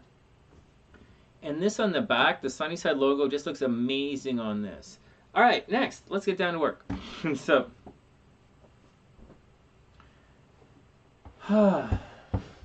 what's right? What? Stabs in the back, and it's great. What? Oh my goodness, that's, oh, wing one, you kicking people out? Okay, all right, here we go. I do write it off as business expenses, but I don't make enough money to do. If I made enough money to have a business expense, I would. As of right now, SLC writes it off as a business expense. Like, all right, here we go. Oh, JM, just say it to yourself. Goofoo. Just think of someone being a real dick to you and just saying, goofoo, goofoo. Like, hey, asshole, you're staring at my breasts anyways. What the fuck does it say? Goofoo. It's so funny. I love it, man. Oh my god. Oh my god. Take a picture, asshole. Okay, here we go. All right, next. Okay, next, let's go read. Okay, let me get back down to it. We're gonna read some charts here, but we're gonna spend all night. Oh, JM, you should have seen me. Like a couple of weeks ago, all I was doing was saying goofoo, goofoo, goofoo. The videos, goofoo, goofoo. Okay, here we go. Samantha's up, and then we're gonna read Erin's chart about the new guy at the office. Because if there is one thing that we encourage, that I specifically encourage people to do on the sunny side, is to stalk your co-workers. Is to stalk your co-workers with the tarot. Hey guys, one sec. As I'm doing this, like, we're set to go. I'm just going... Shit.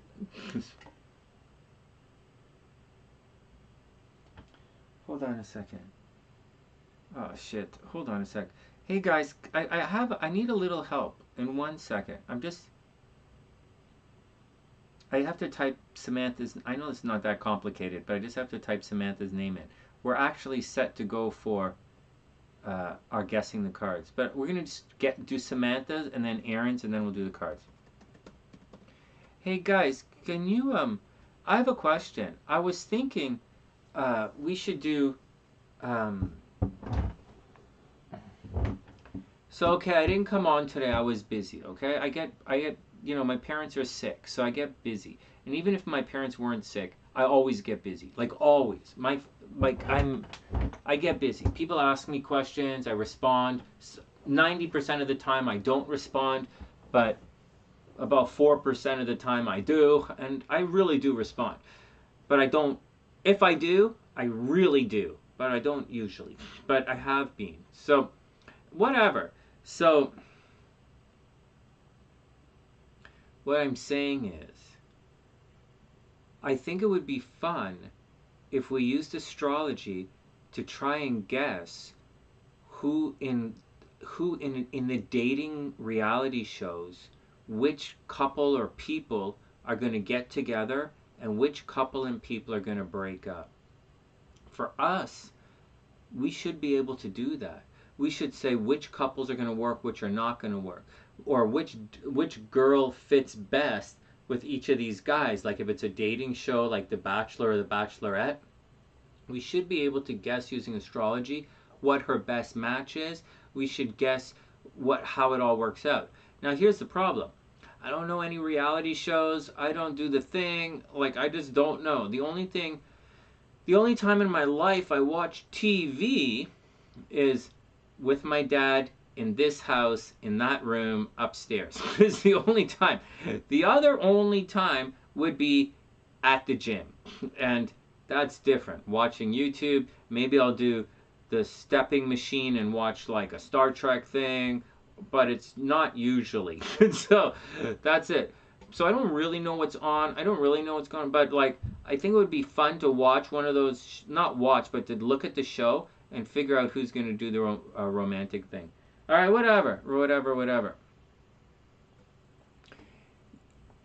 You knew Kim and Pete were breaking up. All right, well, I got you on this one. I heard that Pete, I know who you're talking about. That's Kim K, right? That's Kim K Dash. I just made that up. I don't know what they call her. And but I heard he's a cloud chaser. Not cloud, clout. I hear that he likes clout. He's a clout chaser. I thought that was kind of a... I thought clout was the name of some kind of like German girl, like some stereotype, kind of like he likes like a certain type of chick, but apparently not. He likes cloudy chicks. I don't really know what that means. I know SLC tells me about it, but you guys gotta go. My YouTube stuff, my Twitter, my news feeds are really bad. They don't have anything. All I listen to on YouTube is like Skip and Shannon, and that's about it. That ESPN guy, that Stephen A. Smith, is a real, like it's a show. He's a showman. He doesn't really give honest opinions on sports anymore. He's just a showman, and it's kind of silly to watch. ESPN talk has got really bad, but the anyways, whatever. Let's move on. Let's move on. Yeah, Kim and Peter all over YouTube. I missed it. I missed the little window to do those guys. It might be like right now is the window for it. I don't really know. All right. But I don't know. I don't know. But I have started to do that. All right, here we go. Samantha's up. I'm shuffling. Let's do Sammy, and then we'll let's do Samantha. Shit. And then we'll Samantha, Erin, and then we'll guess the cards. Ozzy and Sharon. That's a great one. Holy crap, Lisa. Ozzy and Sharon. That is a great one. Yeah. All right. That's a good one. Or Sid and Nancy. That's actually pretty cool. That's actually kind of fun. That might be... You gave me an idea. Okay, let me get down to the reading. Samantha's really patient here. Okay, here we go. First up, Samantha, 2 of Cups. Oh my God, Samantha, holy goodness, 2 of Cups. Oh my God, that, oh my God, you have, let me find it here. Oh my God, look at this, Samantha, you just pulled, I don't know if anyone is going to understand that, but in Canada, we call this card the card of tonsil hockey. That's right. What the fuck is tonsil hockey, Sonny? What the fuck is hockey? Well, nobody wants to call it tonsil soccer. That's kind of fucking weird. Tonsil soccer, tonsil football. That's perverted. Hey, Sam, 2 of Cups, the card of tonsil hockey. You're going to be like... Whatever. It's so stupid. I can't even focus. It's such a stupid thing to say. All right. So here we go. So first up, you're probably, so this to 2 of Cups means you're probably going to get a cramp in your tongue, either a cramp or a blister in your tongue. Perhaps it's not a health. It's a. Can someone back me up here? Someone, please. The room only has 20 people in it, and about 50 of you are tarot readers. Could nobody back me up on this tonsil hockey thing? Samantha, you might get a blisters on your tongue from, like, kissing. All right, next. What? Oh, my God. That's why I refuse to ever fall in love again, because I don't want to get any more blisters on my tongue. Next. Oh my God. And no, I don't want to hear anything from HellBeast saying, you know, I gave up having sex with people. Now everything tastes like rubber. Like, what the fuck? Like Mike laughing there. I'm an empath. I know it, Robert. I know. I can feel that everything. I'm sensing that you're probably going to have a weird taste in rubber in your mouth. All right, next. Oh man, the last game of tonsil hockey had to be canceled because of monkeypox? What the fuck was he licking to get monkeypox on his tongue? Oh my god. What the fuck? Oh my god. Oh my god. Oh my god. What the fuck was he kissing? Oh my god. Why is he... Since when do you call that part of the body... What? Since when do you call it your little monkey? Did I take it too far? Oh, it's after midnight. There is no too far. Well, it's... Do you know they say, well, it's 4:20 somewhere in the world? No, it's not. No, it could be 4:24, but it's not 4:20. All right, Two of Cups. All right, next. What the fuck is what is that? How does one score a goal? Oh my god. Ah, HellBeast. You know, no one... Just... Everybody wins when you play tonsil hockey. Everybody wins, unless you're in Aries. All right, next. Oh my god. Hairy Bananas. Is that like a guy's name? Oh my god. Oh my god. Next. Knight of Cups. Oh my god. Hey Sam, this is turning into an honest to goodness relationship reading. But then the next card's reversed. Everybody hold on. The reading's getting semi-serious now. The next card is the Knight of Cups, and the Knight of Cups is reversed. Oh my god, monkey tonsil hockey pucks! Monkey tonsil hockey pucks. Oh my god. Oh my god. That guy wrote that song, Pineapple Pen, by using emojis. Can you write a song with the last 3 emojis that you used?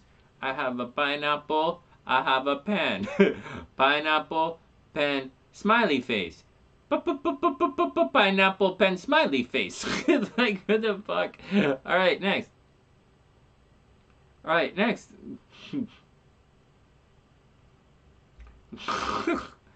Wheezing. Oh my god.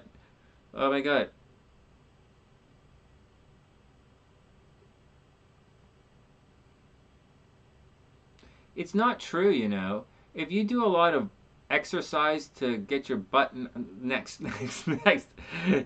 Hey, so this reading's getting a little tricky, guys. So this reading is getting... That song has a hook. Okay. All right. So here we go. Yeah, so here we go. Watch out, guys. The heart is burning. That's a really nice one. That's a nice way of looking at the Knight of Cups, actually. But Samantha, this card's reversed. So it looks like you're running into a brick wall. Maybe you met someone recently. And you know there's a strong desire, a very strong desire there, or you're going to meet somebody. But the Knight of Cups is reversed, and it's going to put it on hold a little bit. So I don't know if you should be discouraged or not yet.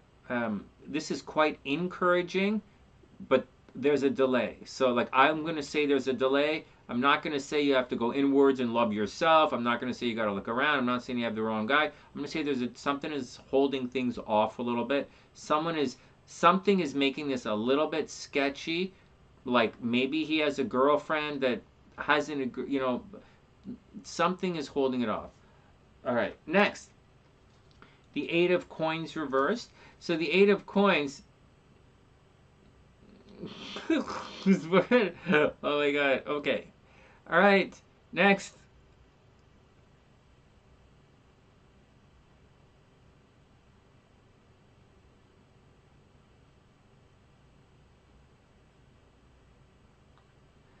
HellBeast says, I ain't big on tonsil hockey. I am more into biting.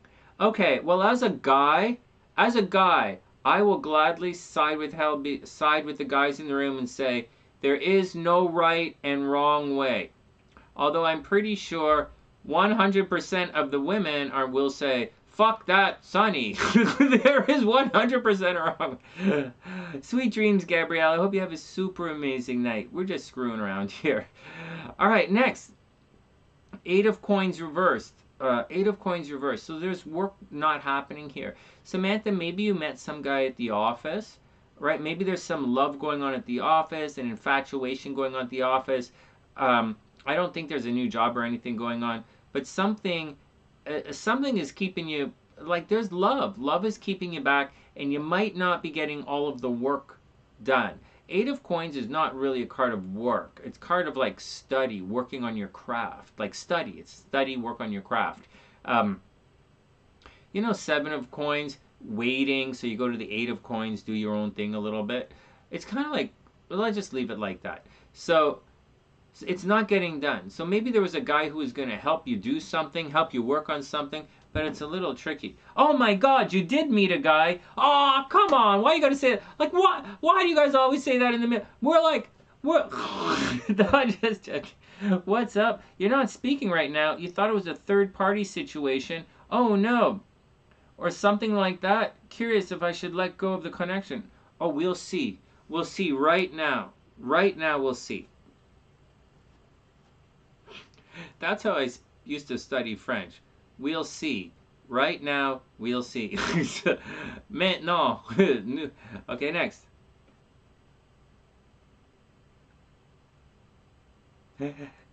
Erica says tonsil hockey sounds like a Canadian teenager is renaming French kissing. Oh no, French kissing is called...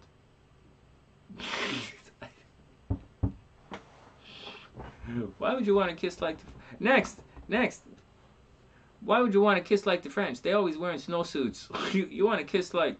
All right, everybody stop it. Everybody stop it. Everybody stop it. JM is laughing. I am a Canadian teenager. What are you talking about, Erica? I am a Canadian teenager. I am a Canadian. What the fuck are you talking? I am. Okay, next. Okay, money. Okay, so something is going on at work. Forget work. There's an imbalance here, Samantha. So we're talking about a relationship reading here right now, and we're going to switch switch gears a little bit. So Six of Coins usually, this is the card of someone helping you out with something, whether they're helping you out financially or they're helping you study, or it doesn't say that someone else is in the picture causing problems. But you know what's kind of, but this is a money card. Like Samantha, this is a money card. So though it might seem, I'm learning more and more. So as a guy who's been broke for like the last 3 years, okay, I'm saying sometimes you don't want to do things because you don't have the money to do it. I didn't really understand that at certain parts of my life, and then at other parts of my life, I really did understand that, and I'm understanding it again. So Sam, maybe there's a problem in the relationship because money is a little bit of money screwy. Like the guy needs a little, you know, he's working on it. So like this, you call a little bit chill. He might have a little bit of insecurity going on, especially with regards to the finance thing. He may not be ready to like, you know, he might not think that he can afford you, so to speak. What JM says, call it what you want as long as it gets the job done. That's right. That's right. All right, next. Hey, so Sam, Six of Coins, money problem. Then the Four of Coins. This guy, there's Samantha, something is going on financially with this guy. I'm convinced of it. So it doesn't necessarily say there's someone else in the picture. It says there's a money problem going on. The Four of Cups is reversed. So that he's not able to save the money. So the guy is, so Samantha, money's probably tight with this guy. I could be wrong, right? But to me, there's a drain on his Four of Coins. There's a drain on his finances. He's doing something. Now, maybe he can't get the time to come with you, right? Either he's working too hard or he's working too hard with some other chick. But what's going on is, look at this is like Six of Coins is lending and borrowing money, and the Four of Coins, like it comes after the Five of Coins, right? Not having any money. Six of Coins, someone lending you money, and then the Four of Coins is working hard for your money, but it's reversed, so he can't hold on to it. Here we go, and finally, dun dun dun, Four of Wands. So here you go. The Four of Wands means moving on, right? It's getting on with things, but it's also Aries energy. So here's what I think, Samantha. I think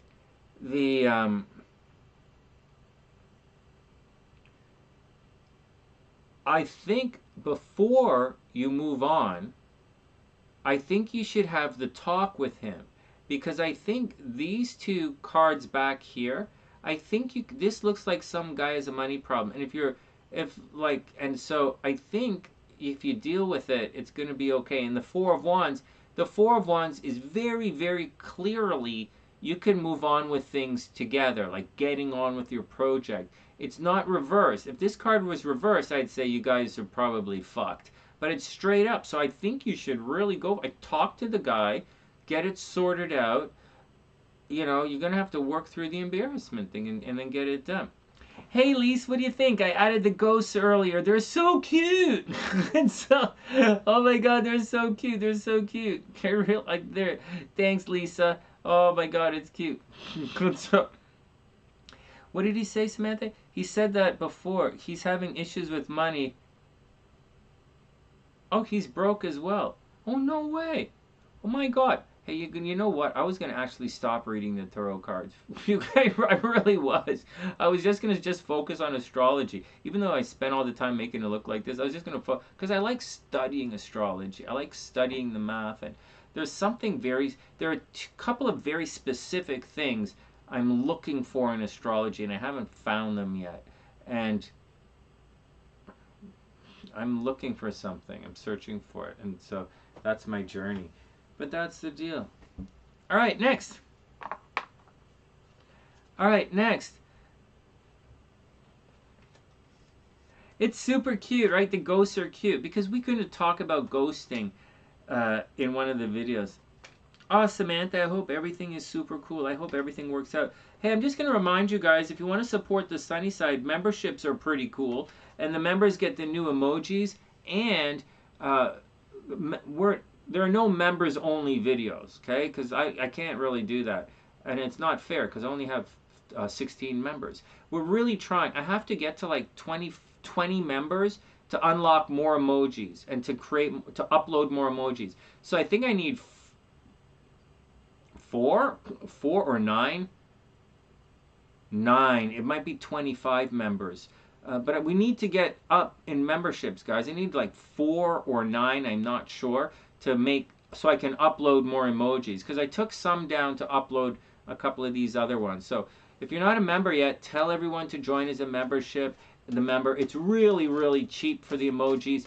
And for the members, the horoscopes, when I shoot them, will be members only. And so that's the deal. In addition to that, and the nighttime stuff is open for everybody because, you know, we do readings. This is where I do the readings. So the readings are for everybody. But the daytime stuff, the morning stuff that I know you guys really like, you know, I run 3 days a week. The days I'm not running, I'm supposed to come on live. And so, unless I got to take my mom to the hospital or take my dad. I don't drive my dad to the hospital, but I usually take my mom. So, someone else takes my dad. But, anyways, membership drive.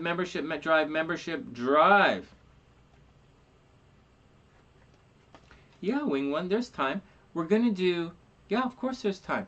We're going to do Erin, because Erin wants to know about the guy. That's always cool.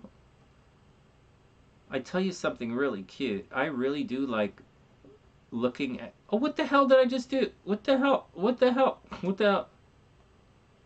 I really do like doing your relationship stuff.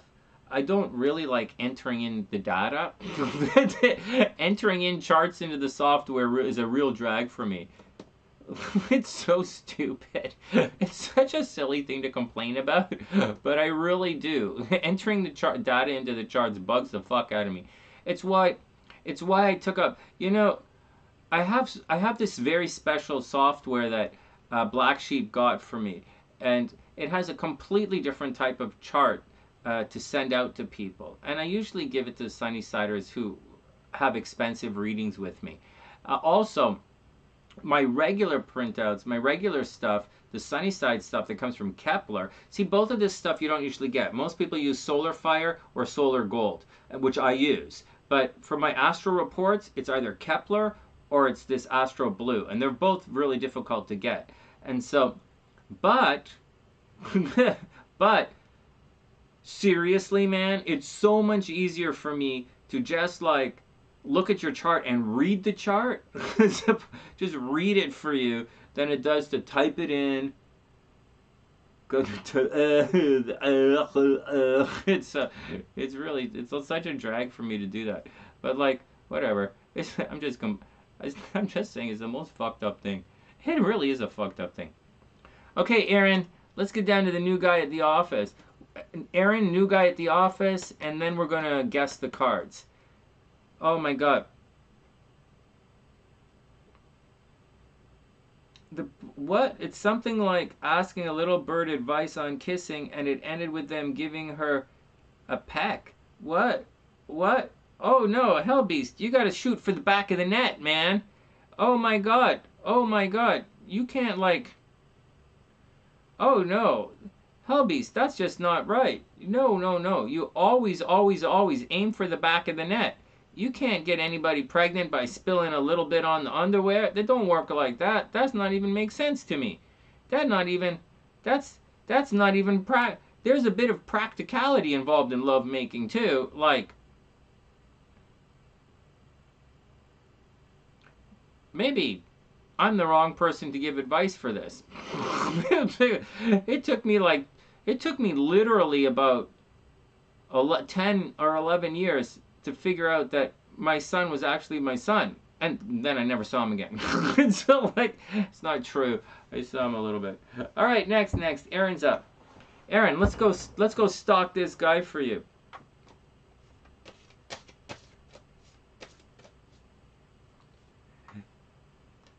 Oh no, Beast, it's okay. You guys know of all things in this world, I, Sonny, right here, I am damn fucking good with the punchline. I am Dr. Punchline. I'm just not so good with the joke that comes before and around the punchline. I'm not really a before or after kind of guy. I'm more of an instead of. Well, that's not very... That's going to damage my self-esteem. Let's say something else. I'm not a before or after guy, and I'm definitely not an instead of kind of guy. Actually, I'm not part of this equation. Let's stop talking about me. Let's go talk about Erin's guy. Let's see if Erin's guy is a before or after. Oh, next. Kiss the forehead.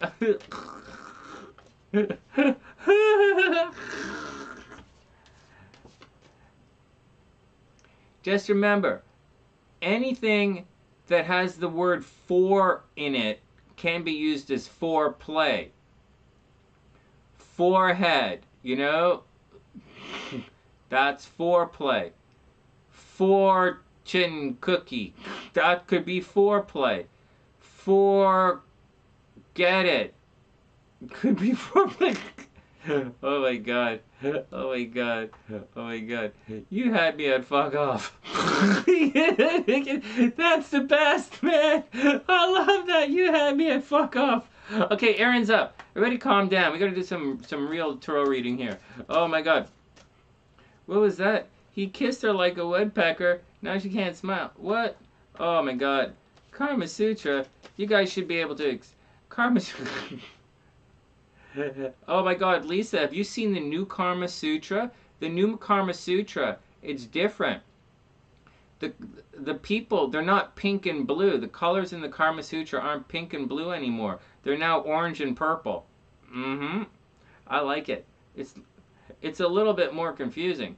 Do you guys ever do the Karma Sutra and you're like, I don't think we're doing it right. I don't think we're doing it right. It doesn't look like the picture. We don't look like the picture. Or you can be like, I want to be the orange guy tonight. And I'm like, I don't think we're doing it right. It doesn't look like the picture.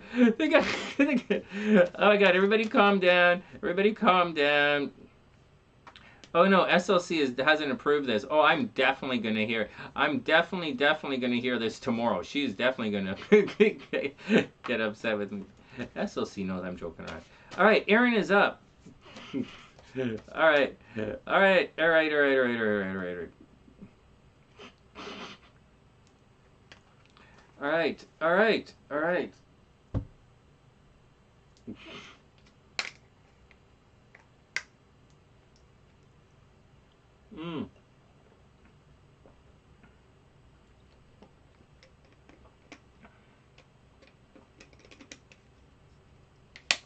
You can read the Kama Sutra if you're colorblind.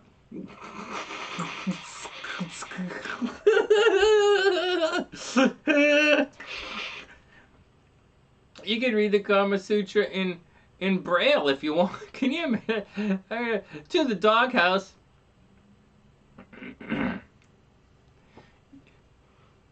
I love my little doggy. Hanging out with my doggy in the doghouse is fine. Actually, the doghouse is actually the couch. So I take naps in the doghouse all the time. All right, next. It's a good. Oh my god. Oh my god. Oh my god. Oh my god.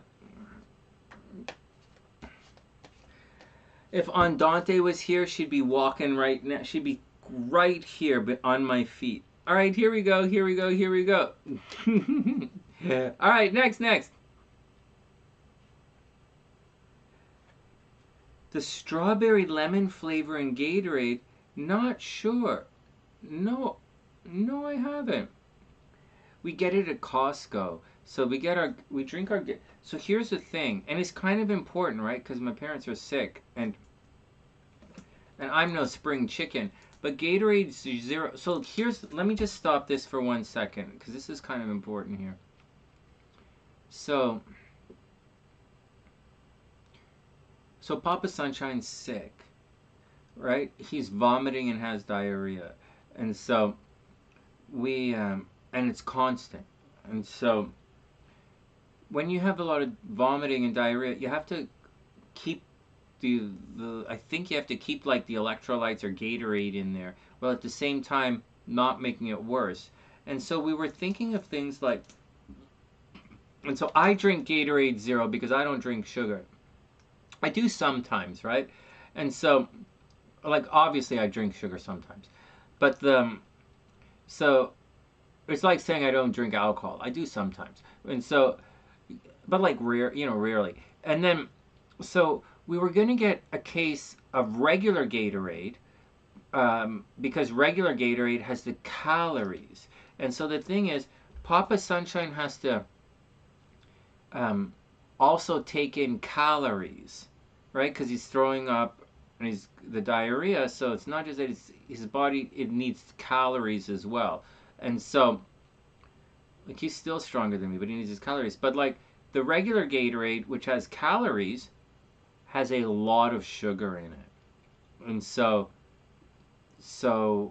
I don't drink it, but he can have whatever he wants, right? So we get this stuff. I don't know, I think it's good for his hydration, but it doesn't give him the calories. So I think something like apple juice is probably better than this, or like juice for him.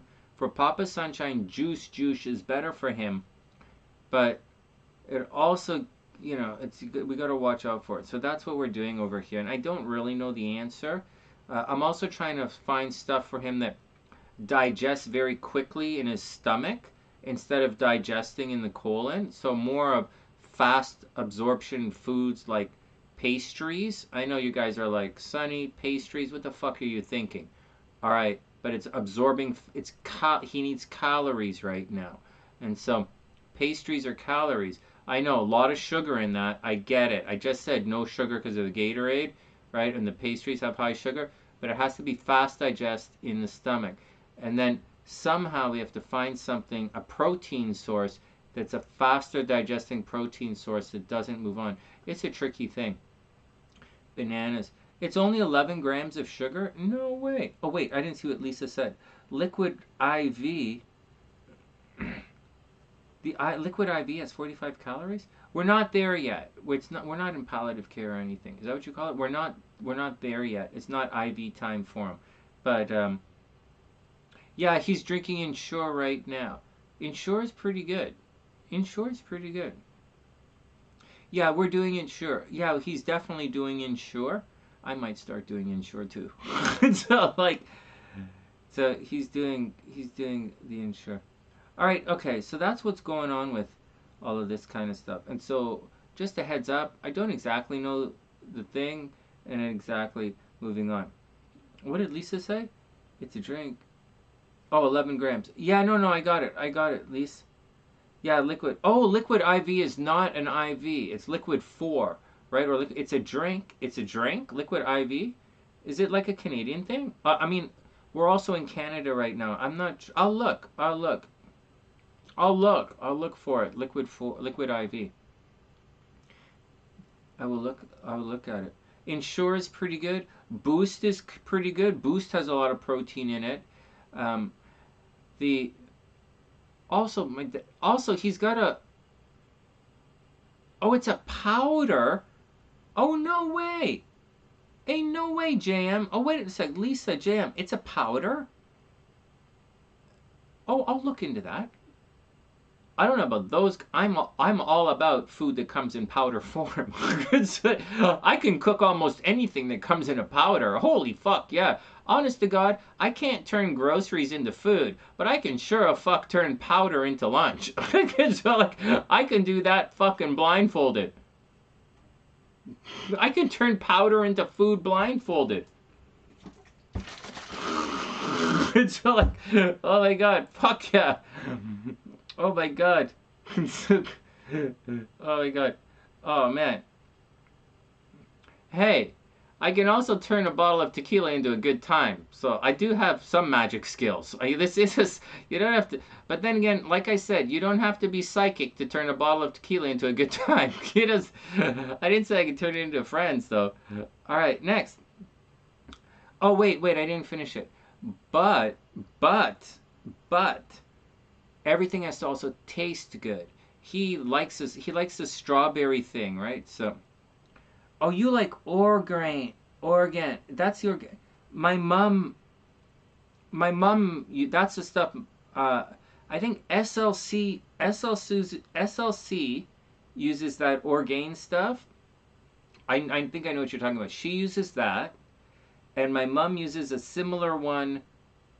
Canadian, like the Vega stuff. I think my mom uses. I think here we have Vega, and my mom puts it in the shakes because they have smoothies, right? She puts the protein in the smoothies, and SLC has the organ, the one that you guys are talking about.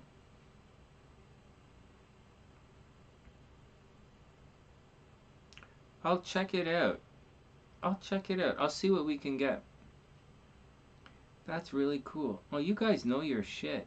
Sunnysiders know their shit, man. Fuck. That's why nobody wants to come on the channel and be interviewed. Because you guys... I know that everybody's worried about me being a fucking asshole to everyone. Which I'm generally not. But you guys... No, Erin, we're about to go right now. We're just talking about... we're talking about tonsil hockey, and now we're talking about protein shakes. No, the Sunnysiders know their shit, man. It's not me. I know it's me, and people are reluctant to talk to me because why would you talk to a Royal Arch Freemason when you could just stand there and throw stones at them? Like, why would you ask a Freemason questions when you could just sit there and make shit up? Bunch of fucking idiots. Oh my god.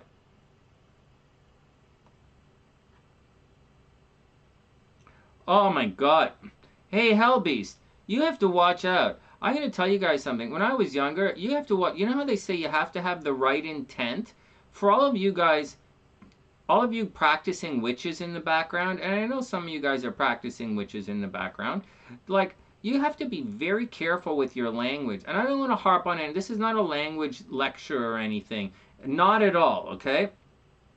Just be very careful when you guys decide to go curse somebody, right? Throw a hex or a curse or like a fuck you, or you want to go goofoo somebody. If you want to, like, you can't just walk up to somebody. Like, you can't just walk up to someone in a restaurant, take your shirt off, and shove it in their face. You can't just go like that. Like, you could, but it's a little weird, right? So I'm telling you guys, if you're going to hex or curse somebody, be very mindful, okay? Like, I'm serious. It's not, some of your hexes and curses and spells might very seriously backfire on you. Now, normally I don't talk about stuff backfiring. I don't believe in, you know, this, and I believe, you know, we're all magical. I get the whole fucking deal. But sometimes, and I know some of you guys fuck this up. I know some of you guys fuck it up. And you say, you freak out and you're like, oh yeah, that motherfucker, that cheating fucking asshole. I know, you know what I'm gonna do? I'm gonna turn his fucking dick to stone. That's what I'm gonna do. And you get all that and you're like, oh, that fuckhead, I want you to turn his dick to... And they're gonna like, I get the messages, Sonny, blah, blah, blah, blah, blah, blah. This guy's fucking me up. Can you please turn his dick to stone? And I'm like, that's not exactly a curse. Just saying. It might make it difficult for the guy to jump or like swim or like whatever, but like... I don't know that that's an effective curse. That's like a blessing. You might be, there's a fine, you gotta be careful between, you wanna like, you don't wanna like, you guys gotta watch out. That whole dancing that line between white witch and dark magic, you know, there's a fine line between a curse and a bless. And you know, you might be like, oh, turn his dick to stone, turn his dick to fucking stone. You know, worse that, yeah, that might, you're confusing your blessings with your curses. I'm not knocking, I know everything, I know, I get it. Oh, Sonny, you fucking criticize everything. Why are you always fucking so hard on everybody, Sonny? Just let them be, they're trying, at least they're practicing their magic.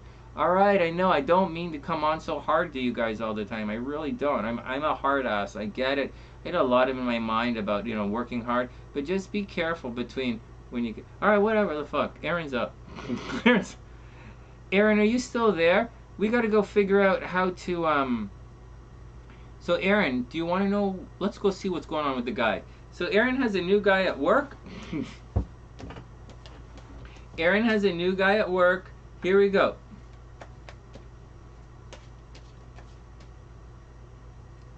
What? Okay, next.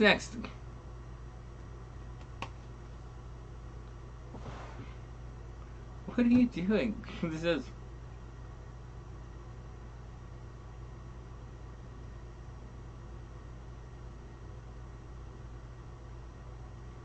Alright, here we go.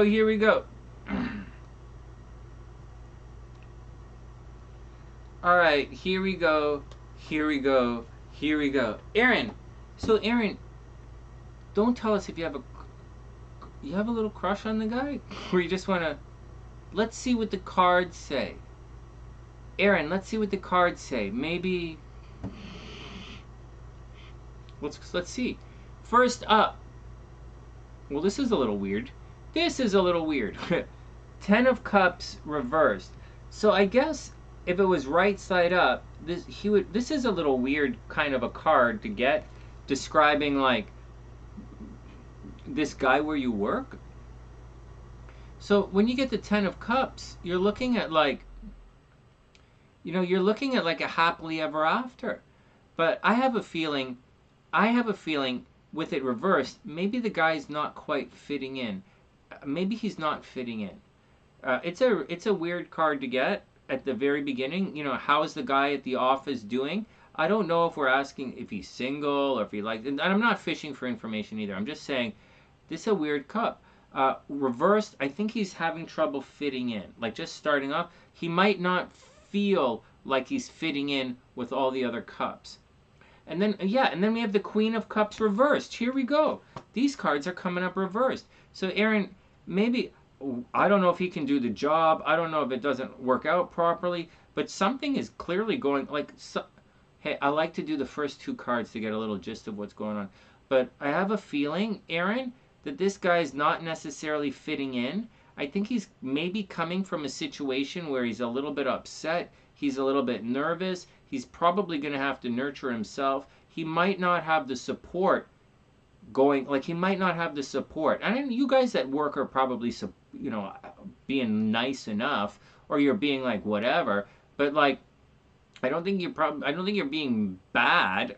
And even if you're being bad, I don't think it's the worst. All right, so there we go.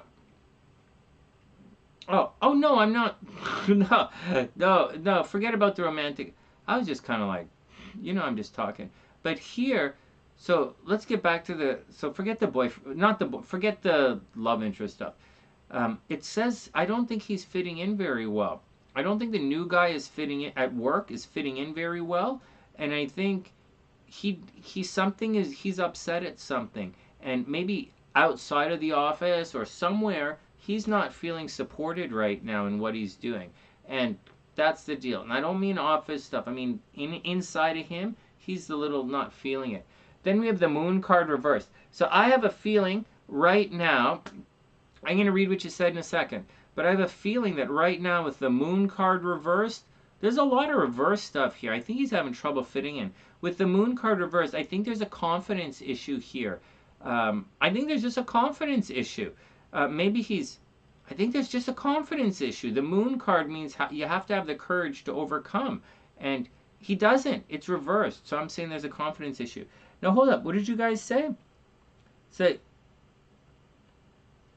oh, he's the only one that speaks your language. Oh, you guys are the oddballs. You both transferred from the same agency. Oh, no way. There you go. Well, there you go.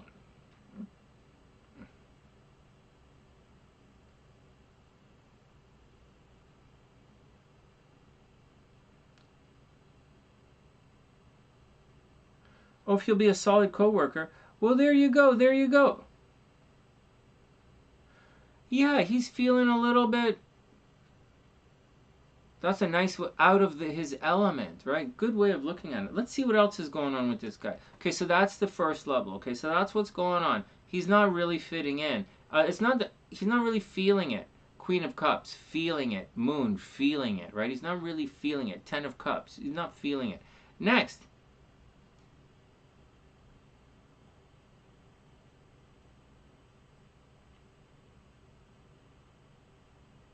All right, enough.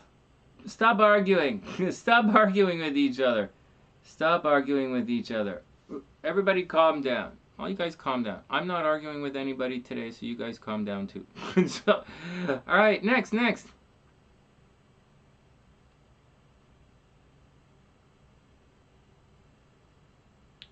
Oh, yeah. Okay, here we go. Then, so Two of Swords is decision time. I really hope he doesn't quit, Erin.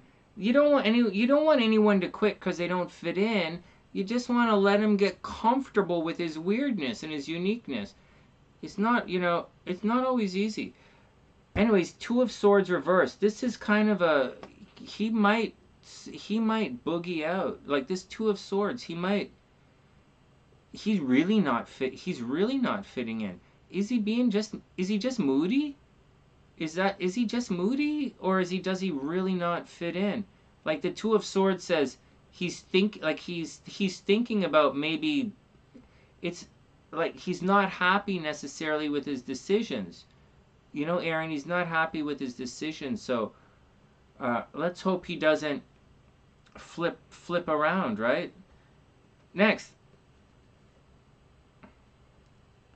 Yeah, seriously. And then the Nine of Wands. Oh my God, this is reversed too. This is a little bit of a fight or a little bit of a bump. Sensitive, right? And then the Nine of Wands. He might really think about. He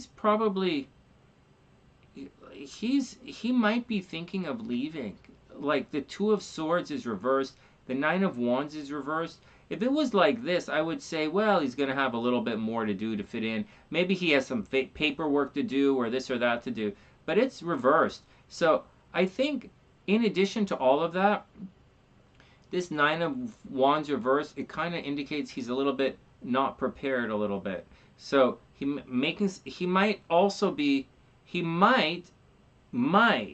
be a little over his head, like it doesn't say learning curve or anything. Nine of Wands is there's a little bit of a fight or a little bit of a push or something that's got to be done before he moves on, right? Like before he moves on.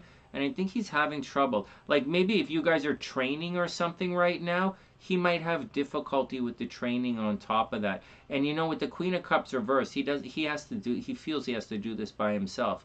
And so let's see what the last card said. But I feel for this guy. I know what it's like to be new. I know what it's like to be shy. I know what it's like to be surrounded by fucking rock stars and you don't know what the fuck you're doing there. That's like everything I do in my life. I'm surrounded by fuckers who are awesome. I don't know how the fuck I got let in the room. I won't. 90% of the time, I do anything, it's because the person that was originally hired is not available. And like in almost everything I do, it's the original person wasn't available. In everything I do. Oh my god. Well, that's the thing, you know, being culturally isolated, culturally or racially or financially isolated, you know, isolated is isolated, you know? Erin, isolated is isolated. So not everybody is good with being like that. You know, whether you like, not, it's not everybody is like that, you know? Like, like I deal with it because I don't fit in anywhere. So I don't really give a shit. Like, I just do my best. I'm nice to people. I'm really nice to, like, everybody. But, like, to an extent, and then I get grouchy and tell everybody to fuck off. Like, if they get in my way, I'm really nice. Stay out of my way. If you get in my way, we're going to have a problem. But if you don't get in my way, I don't give a fuck. And so, but I know what it's like to not fit in. And so, I get it. But he's going to have to cruise through. Okay, one more. Yeah. So even his job is isolating, right? Even his job. It's pretty fucked up. All right, here we go. One more card. The Three of Cups reversed. Yeah, he's not in celebration mode. He's not. He's definitely not in celebration mode. And if you send the energy back to the Two of Cups, he might feel like he might feel like he made the wrong decision. But like, because there are a couple of, so let me just pull this card up. I think he might be feeling like he made the wrong decision, but you know what? The card, nothing here says, see, the Two of Cups is reversed. Oh, sorry, this is the wrong card. It's the Three of Cups reversed. I think he believes it might have been different. He believes it might have been different than the way it's turning out. But I'm telling you, Erin, as someone from as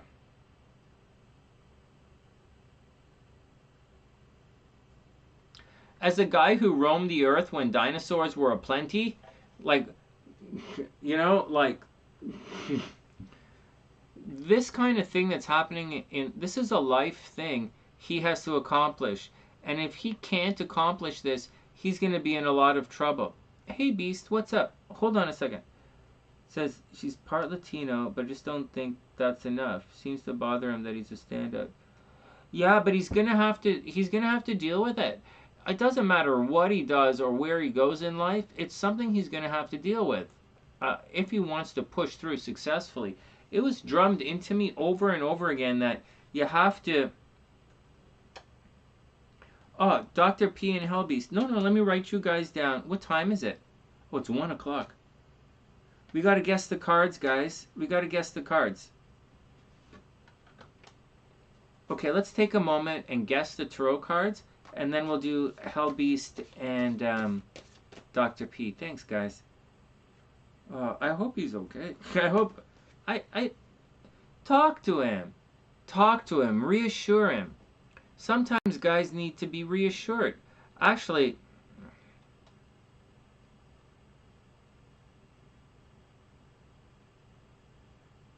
That's what SLC said to me. She said, Sonny, sometimes people just need to be told that everything is going to be okay. I come from a different world. I come from a world of back to work, motherfucker. Because if you go back to work, you're okay. I don't know. So, one sec. Oh, you're welcome. It's going to be okay. Talk to him. Talk to him. Talk to him. Okay. HellBeast, Dr. P. Okay, but first we're going to guess the cards, guys. So I think Gabrielle said the ace of something. So Yeah, she is a Cancer. She said that. She said yeah, sometimes people just want to be told it's okay. So, I don't know, man. Tell them everything is going to be okay. Okay. Here we go. Guessing the cards. Pam says the Three of Swords. I think Gabrielle said the Ace of coins earlier. JM says the Lovers, Ace of Swords. Nice. Seven of Swords from Dr. P. Tian says the Fool, the Magician, Six of Cups, Queen of Wands, maybe Queen of Cups. Pam says the Lovers. I know, Erin, me too, right? Just I'm from the world of just suck it up, but like, you never know. Oh, what happened to Wing One? So, all right. Lisa says the High Priestess, Hermit, Six of Cups, Four of Wands, maybe the Devil. Yeah, he does show up on weekends.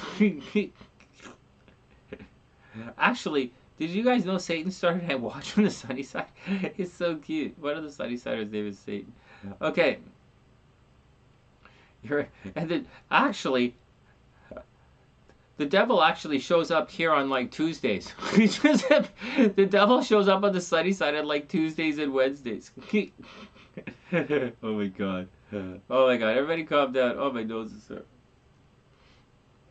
Oh, that's JM is right here. I forgot JM's real name. Oh, I remember J. Okay. All right. You got a Wing One. I'm popping you on as well. All right. Investigators out and about. Okay, here we're picking right now. I'm just typing Wing One into the chat. Wing One. All right. Okay. High Priestess, Hermit, Six of Cups, Four of Wands, maybe the Devil. All right. Wing One, Lovers, Two of Cups, Sun, Magician. I know, fuck. No, the devil, Satan usually shows up on the Sunny Side like Tuesday afternoons and Wednesday. Tuesday and Wednesday afternoons, the devil's on the Sunny Side. Oh my god. Alright, enough. Be stupid. Okay, timestamps. Okay, you guys. Oh yeah, HellBeast, pick the cards, man. Beast, pick the cards. Pick some cards. HellBeast, you're up next. Everyone will pick the cards and then you're up. Just let me a second to figure out what's going on here. I think, what do I think? Oh, and also, guys, we need a couple more members. We're looking, I can't remember if it's 4 or 9, but we need more members so I can upload more stuff. That's how YouTube works. Oh, yeah, Sam's right. Oh, yeah, the devil hangs out on the Sunny Side on Tuesdays. Just saying. All right. K1, Five of Swords, Knight of Cups reversed. Nice. The Three of Cups reversed and the Two of Swords. Nice. I say, I can't concentrate. I'm all over the place. My head is all, I'm not even thinking. So let me think for a second. Let me just think for a second. What kind of cards do you need? I have my book. You're supposed to write these down in your diary. So guys, if you have a psychic diary, you guys should be getting your psychic journals, right? And start writing down the date and your guess in the psychic journal. And keep track of what you think, what you're feeling, and what's really going on. Just like in astrology, we do the, oh, it's 111? Okay, time for a 111 wish. Okay, 1111, 111. Oh God, I definitely have one. My wish is not coming true at all, even remotely. It's okay, Sonny. It's okay, Sonny. It's okay, Sonny. Okay, here we go. You have to write, just like we do the overview in astrology, and I say, calibrate the astrology to your thing. Write down your guesses, and then take the cards, and then figure out where your energy is blocked, and we'll move through it. Okay, next. What do I say? Friday night, I say we have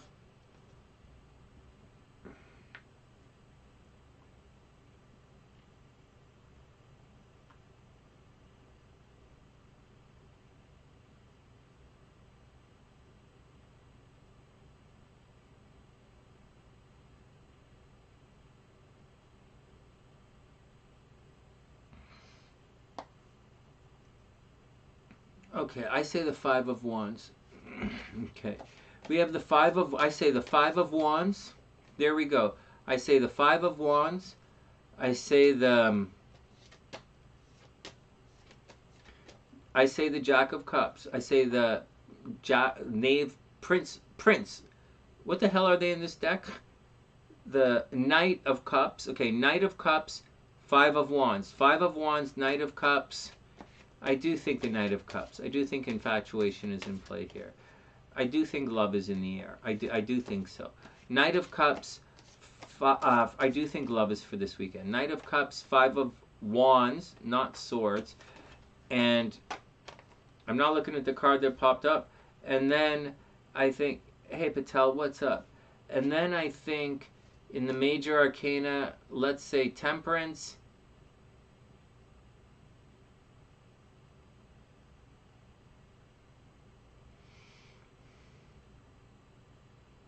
All right, temperance in the hanging man. Temperance in the hangman. Okay, here we go, here we go.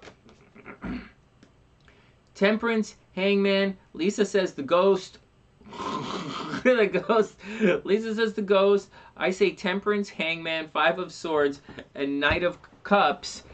No, five of wands. Five of wands, knight of cups. And what did I say? In the major arcana, what did I say? Temperance and hanging man. Temperance and hanging man. And Lisa says the ghost. Okay. And B says knight. And JM says justice. Okay, here we go. Justice is a good card. Here we go. Justice is probably a better card than hanging man. All right, here we go. Boom. Bam. Fuck. Whoa!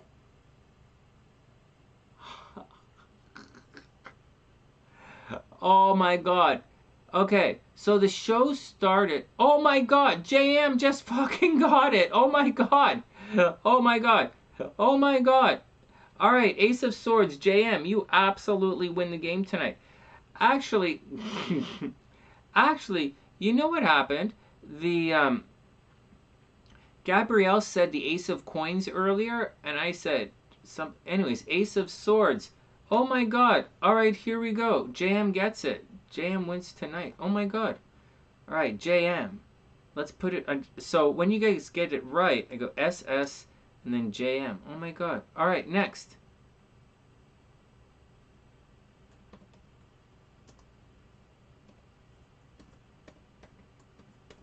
All right, next. That was pretty good. I can't. You're really on fire. All right, next.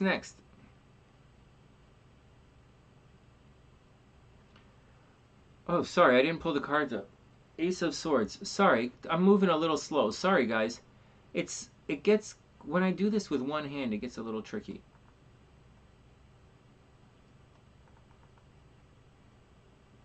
No, that was really good. That was really good. I just pulled. Okay, here we go. Next. Boom. Oh! Justice. Holy fuck. JM is on absolute fire here. Justice reversed. Oh my god. Oh, this is just not fair. This is just... We have a hardcore psychic in the parts. I'm not hardcore, Sonny. I'm a little bit of a marshmallow on the inside. Alright, that's alright. Marshmallows are good too. Okay, let's just get all of JM's cards, JM's cards out of the way so we can, like, pick for real now. So, alright, everybody, if anyone else wants to play after we finish with JM's, you know, we'll get back down to it. This card is reversed. There is no justice. Alright, next. And boom! Oh, this is not good. 10 of Swords, guys. This is the card of ouch. It means something negative is going to happen, guys. Does it happen to real life? That's a good question. 10 of Swords is not a good card, guys. And it's reversed. It doesn't mean that it doesn't mean that your acupuncture appointment is going to be delayed. It might, but I don't know that that's the meaning. So, you know, I've heard that this... Okay, Sonny, that's not even funny. All right, well, 10 of Swords, guys, this is reversed. Something negative is on the way. If this was a relationship reading, this would be quite a negative reading. I think you guys are going to find out something in the negative with regards to relationships. Like, something is going to... Because this means you're going to find out how much you're worth, right? Justice, how much you're worth. And the Ten of Swords means you're not really worth so much to that person. So watch out. Be careful. New beginning, new potential. This to me looks like someone is cheating on somebody. Straight up, this looks like someone is cheating. There's a new beginning. Someone is bullshitting. Justice reverse. Someone's bullshitting you. Ten of Swords. They're trying to fuck you over. Be careful, guys. Be careful. Then we have the Star card. Fuck, I'm not even close. Man, I haven't been psychic in so long. I didn't even see that coming, that I wouldn't be psychic. Then the Star card. This is the card of hope. So even if all of this is bullshit in the background, the Star card right here indicates that there's probably going to be a way out of the situation. Oh my god, I wasn't even thinking. What the fuck? This card is right side up. So there is a way out of the situation, guys. There is hope involved in the situation. Just try not to stress anything out. Try not to be too stressed out, although the Ten of Swords is a highly stressful card. Next, then we have the Three of Swords reversed. Guys, I think someone has dumped someone and they just haven't found out yet. I seriously think that. I think someone has broken up with someone and someone has already moved on and you just don't, they just haven't told you yet. Again. Again. Right, it's reversed. Oh well, what are you gonna do? I know what I'm gonna do. I know what I would do. I know exactly what I would do. But I don't know what you guys are gonna do. Guys, this is really bad, right? This is really bad. The Three of Swords reverse on top of the Ten of Swords reverse. This is really bad. Hey, Wing One, you said the Three of Swords? You got it. Hold on. Pam and Wing One called Three of Swords? Okay, hold on.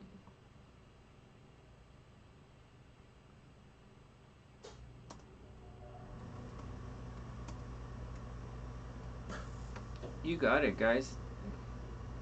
Good job. You guys are feeling it. Not me. Okay, here we go. Cross your fingers. You guys are doing a good job. I'm not. Okay, here we go. Here we go. And I don't even and the Sun card. I don't even think how any of my cards could fit in here. Okay, here we go. Here we guys fist bumping heartbreak. You guys are like cheering for heartbreak. What the fuck? What the fuck? What the fuck? That's it. You better watch out or I'm gonna turn your dick to stone, motherfucker. What? Curse away. Curse away. Okay, next, here we go. And, da-da-da-da, boom! I didn't say it. And finally, the Two of Cups, guys. There we go. Finally, the Two of Cups. Fuck, I didn't get any of these fuckers.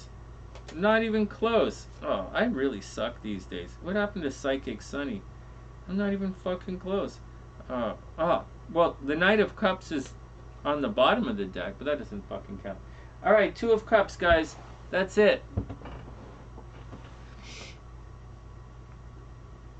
Two of Cups. Two of Cups. So I think there's breakup energy in the air. I don't really feel it. Everybody's doing their best to get healthy over here. Papa Sunshine was pretty strong today. He wasn't so strong 2 days ago, but today's pretty strong. And Mama Sunshine's getting stronger too. But this doesn't look good. This looks to me like someone is breaking up. You don't know it yet. And someone's getting ready to move on with someone else. The Two of Cups. This says it to me that that's what's going on. Someone is doing it. Spanking the deck won't help. What? You guys are so... I do that. I spank the deck. I do it. I do that. I know. Alright, next. Rebound relationships. Aren't all relationships rebound relationships, man? All relationships after your very first one is a rebound relationship. What about after the dry spell? There's no such thing as a dry spell. It's just being... Alright, next. Oh, definitely, JM. Let us know. Good. No, I definitely spank the deck. I do. I do spank the deck. I've always done it. Reconnect with an ex. I don't know. This reading doesn't say reconnect with an ex. But the astrology for I'll tell you, the astrology for September says reconnect with an ex, and then the astrology for the middle of October until the middle of January, that astrology says reconnecting with an ex. So September is reconnect with an ex, and October to January, or maybe into January, is reconnect with an ex energy as well. So watch out for it if you're curious about the ex stuff. This to me looks like breaking up and moving on with someone new. All right, next.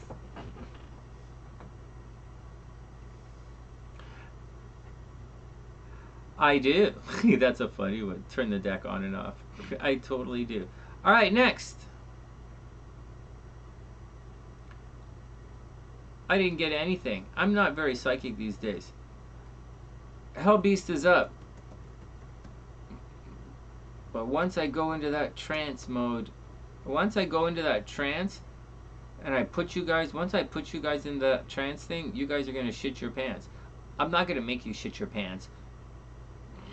Probably, unless you piss me off. But you guys are going to have some, crazy stuff. All right, next.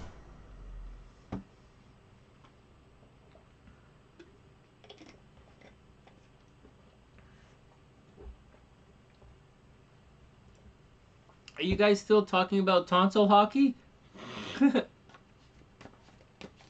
You got the Two of Cups. Yeah, you guys got a bunch of the cards right. You guys really guessed well tonight. Oh my god. All right, next. I don't know about turning my deck on, but I turned some other things on. Oh yeah, seriously. Go Sonny. Oh yeah, nothing wrong with the... Okay, next.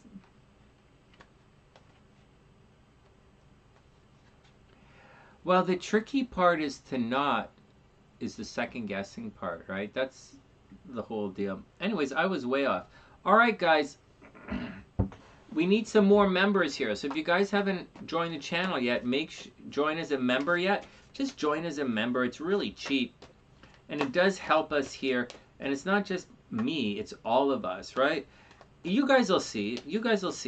Once we start doing the horoscopes, and you guys can't, you'll see the importance of it. Except that I don't know if at that time you're gonna, but whatever. HellBeast is up. Timestamp going in.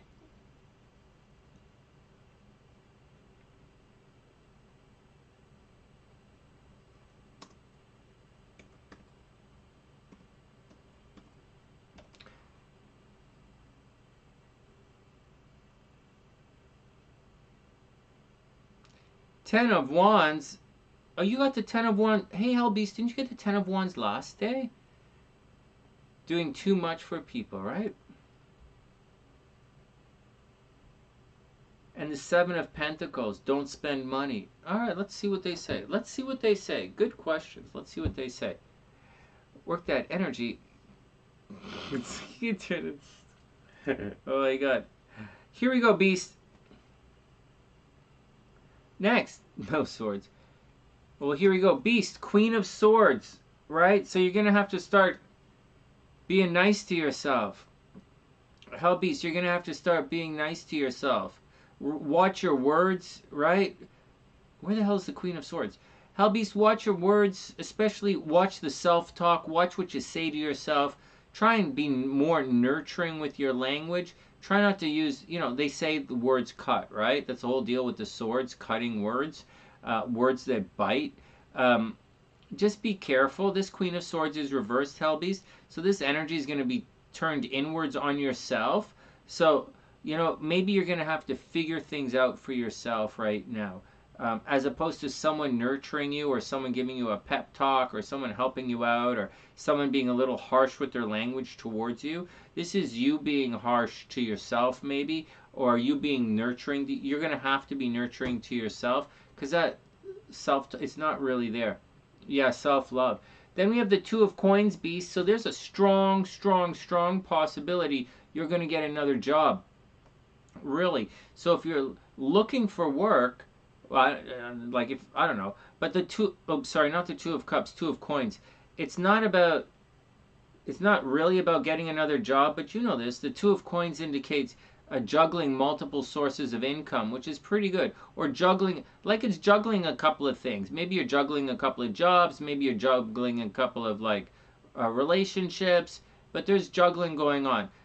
You're going to be multitasking along the way. But having said that, money should be pretty good. Next, then we have the Six of Coins. So be careful, Beast.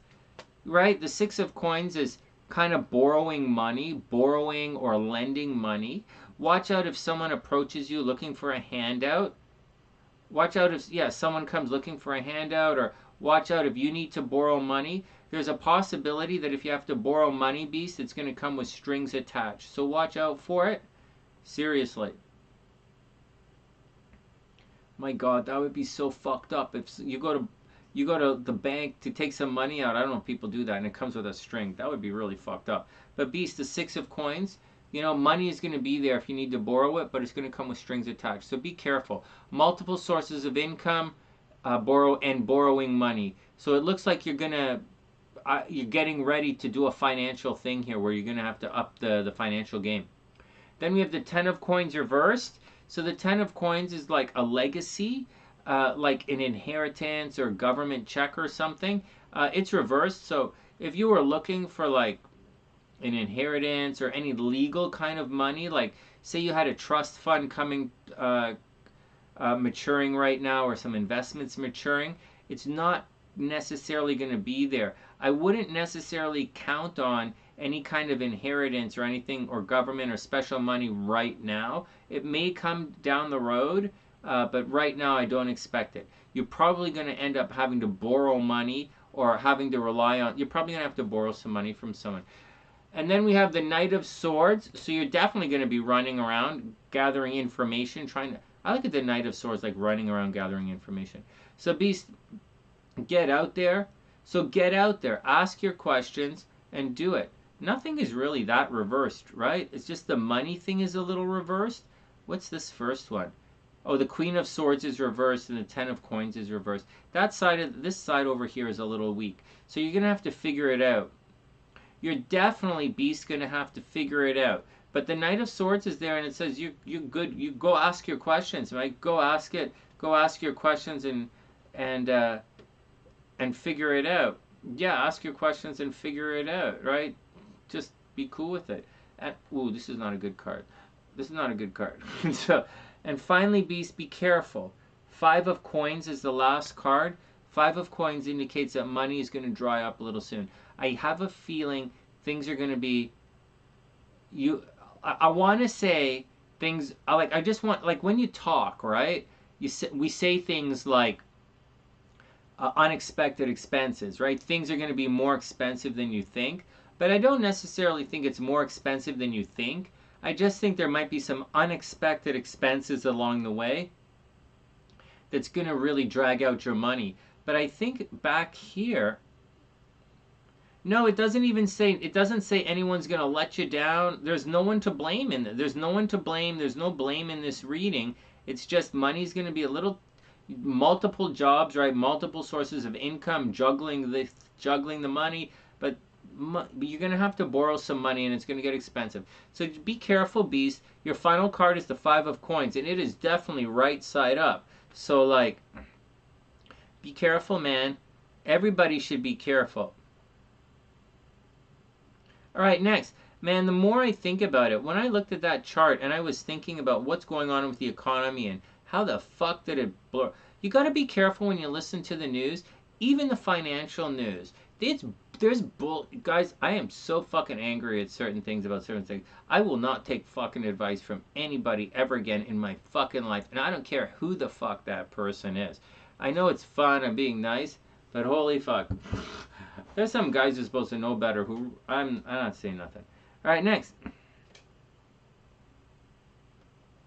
JM, be careful. You are definitely psychic. Be careful. I know. It's textbook. I said it because when I went through that transit, I dropped my phone on my face a bunch of times as well. Like I did. And then I hit my head on like a door. I walked right in. So it happens. Oh, man. Oh, man. Hey, Beast, just watch that you don't, just watch for just watch the money, right? Just be tight with them. Don't be tight. It doesn't say you have to be tight with it. Just be careful that, save a little for the rainy day. All right, Dr. P is up next.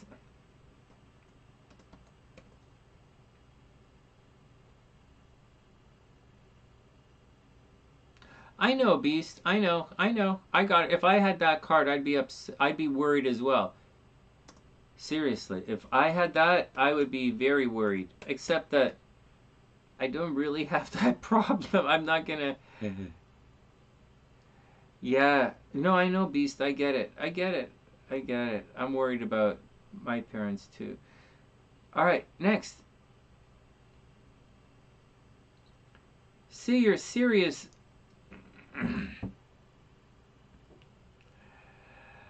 Oh, my goodness. Okay, Crest says they need it. Let's move on. Hey, mysterious girl. What's up, playa? Welcome to the sunny side. I hope you're having a super amazing day. All right, next. Arguments with the neighbors. Okay, so what's up, Pam? You'd like to have more arguments with the neighbors or less argument with the neighbors? I'm not sure that I understand your question.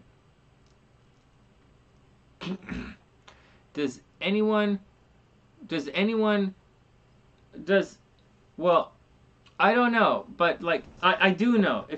So, it depends. If you want to have more arguments with the neighbors, then you wear this shirt. If you want to have more arguments with the neighbors, you wear this. If you want to have less arguments with the neighbors, then you wear this. So, it all depends. You know, it all depends. Conflict resolution. Pam, you can't have conflict resolution without conflict. Right? I'm just saying. You can't have. Oh, wise guru of sunshine, guru of the sun, guru of sun. Did you guys see that fucking rain cloud follow me around today? That wasn't funny. I was talking to SLC on the phone, and I'm sending her pictures. And the fucking sky is blue everywhere, except where I'm standing. Where's SLC's thing? I sent her pictures, right? The pictures are fucking... The sky is blue everywhere, except where I was standing. It was fucking ridiculous. Oh, forget the pictures. Let's keep on with the readings. It was like, what the fuck? It was ridiculous. We're nothing. That will shut the neighbors up. Oh, that's nothing. I was so fucked up the other day. I was working out downstairs, and I'm in a pretty good neighborhood here. So, as an understatement, I'm in a pretty good neighborhood here. But there's a thing that happened, and one of the neighbors was here, and I didn't even realize. I was working out in the basement. In my underwear, and the doorbell rings, and I go check it out, and we're just talking and stuff, and like he wants to know a certain thing, and I go outside, and next thing you know, I'm standing outside in my underwear talking to this guy, and I'm like, you know what? And the next time I saw him, as I'm gonna go for a jog, right? I'm walking, he's like, goes, hey, like this, and I'm like, oh fuck, Sonny, you walk up and down the street in your fucking underwear. Not that everybody hasn't seen me, but like, I'm just like, you're not supposed to do that. So, I don't know. I'm not so good with the resolution part, but you know, I burn out of steam easy. All right, next.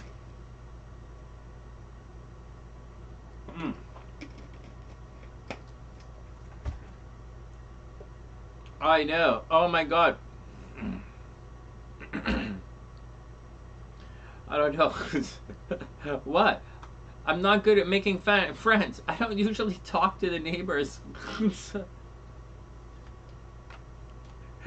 My dad talks to the neighbors, right? And we go for a walk almost every day. And my dad's like, let's go say hello to these guys. And I'm like, why the fuck would I do that? In my head, I'm like, why the fuck would I go talk to those guys? Oh my god. Some of the guys are really nice. Most of the neighbors, all of the neighbors are really nice. All right, here we go. Here we go. All right. K1, you are absolutely correct. All right, Dr. P, here we go. Let's work on your conflict. So which part of the equation do you want to work on? Your conflict or your resolution? Oh my god. All right, next. I still can't believe Kazizzy saw me do all that fucked up math. I couldn't remember the brains. All right, next. He runs around in his gum boots naked. Oh, that's really funny. That sounds like a SunnysSide thing to do. All right, next. Dr. P. Oh, well, this is not going to help. The lover's reversed, Pam. Ouch. What are you going to do? The lover's reversed. So, what are you going to do? So, this is not so good. This is not the greatest thing that's going on. So the relationship is not, so the relationship is obviously on rocky ground. The lovers usually is a Gemini energy. I know it looks like, oh, lovey-dovey relationship, but it's not really, it's more along the lines of what you think of each other, or what you think is, that's pretty obvious, right? Gemini energy, what you think, gathering information, talking to a lot of people. This says someone's going to come along to change your mind. I think someone is giving you bad advice. Not bad advice, but this is kind of a, you're probably dealing with a selfish person here. With the lovers reversed, if it was a relationship thing, I'd say, well, you know, give it some time. But this looks like someone is being selfish and argumentative on purpose. Kind of like talking to me. So, and then we have the Six of Swords. And the Six of Swords indicates, Pam, looks like someone wants to cause some real problems. The Six of Swords indicates this is breakup energy. Someone wants to leave. And it's definitely reversed. It's causing a problem. This to me, so when the Six of Swords reversed, you know, instead of getting on and like, just, you know, fucking off, it looks like someone wants to stick around and argue. So someone is trying to force their opinion, right? The lovers, change your mind. Someone's trying to force their opinion, not in your best interest. And the Six of Swords reversed indicates they just want to argue. They're sticking around to fight. And then we have the Knight of Cups reversed. Now this fucking card comes up. The Knight of Cups reversed. So your Gemini moon went into action today. What? Whatever the news says, do the opposite. Oh, I started talking about that stuff, right? Oh my God. These guys, I learned this a long time. Don't do it. The banks, the guys on the finance channels, they want to sell their products. Just like, you know, if a guy has his PhD, he's trying to sell books. You know, these financial guys coming on the news channels, they're trying to sell their financial products to you. And they're using things like dollar cost averaging so that say it's going to get cheaper. Don't listen to these fucking guys. Cut your losses and run. That's the fucking answer. These guys, and buy back in. Don't listen. These fucking, they're trying to, these guys you hear on the news station in the financial news, they're trying to sell you something. It doesn't sound like it, but they are. So be very cautious about that. Anyways, you guys know all that. I'll talk to you guys about that another day. Also, I'll talk to you guys about why you never jog on the same route twice, especially if you're a woman, and never, like I do, but like no one's attacking me, because like, why? And so like, why would anyone attack me? And so, but don't, as a woman, you know, switch up the times you go jogging, switch your route up, And, you know, just be cautious out there. And don't stop and talk to, you know, strangers, especially guys on scooters. Watch out for guys with, you know, that look like they don't belong. See, in this neighborhood, you could tell if someone belongs and someone doesn't. And so, like, because they, anyways, whatever. Let's move on. Knight of Cups. We'll get to that stuff later. Wing one is up next. Knight of Cups reverse. So Dr. P, this infatuation ain't happening. So I think the neighbors, anyways. So the Knight of Cups is not, it's reversed, right? There is no love lost between you guys. This looks like something is not necessarily going to work out. It looks like you're not the dream. You guys are not dream neighbors. It looks like you're not dream neighbors. Maybe someone is a bit of an asshole. You know, I do think the Gemini energy is fuckery energy, so watch out. And the Six of Swords, they just straight want to fight. Well, they're not leaving. They're not caving in. Then we have the Ten of Wands. This is straight up. So I have a feeling, Dr. P, the next card is the Ten of Wands. So maybe someone wants someone to do more than they're supposed to do. Like, the neighbor might be asking you to pay for something, or they want you to do something, and it's just too much. Like, the Ten of Wands is doing too much for someone else. So either someone feels like they're doing too much, like on either side of the fence, someone feels like they're doing too much, possibly being taken advantage of. And then we have the Sun card reversed. So this is a little bit of a bullshitty thing. How did we have all the cards get reversed again? And then, anyways, the Sun card reversed, Pam. This doesn't look like it's going to get resolved anytime soon. Excuse me. It doesn't look like it's going to get resolved anytime soon. This is the card, you know, one of the cards of victory. It's completely reversed, but in this situation, I don't think it's victory delayed. I think it's a situation where you're not going to get a chance to express yourself. It's not judgment, like talking it out. It's like this, you're not going to be able to express yourself. Someone is telling you to hold it back, right? Someone is telling you, hold it back, hold back, hold back. You can't express yourself, right? The Sun is reversed. So they're pigs, right? They're being thanks, Wing One. That's true. Thank you. All right, and clean up their mess. Yeah, well, they're not going to. They're not. The Sun is reversed, so so they feel as if they're being cramped, right? Like they're not being able to do what they want to do. And finally, for HellBeast, Temperance is the final answer. And Temperance, you guys know what Temperance means. Temperance means you got to figure out a way to make it work. But the Ten of Wands is there, man. They're not carrying their weight.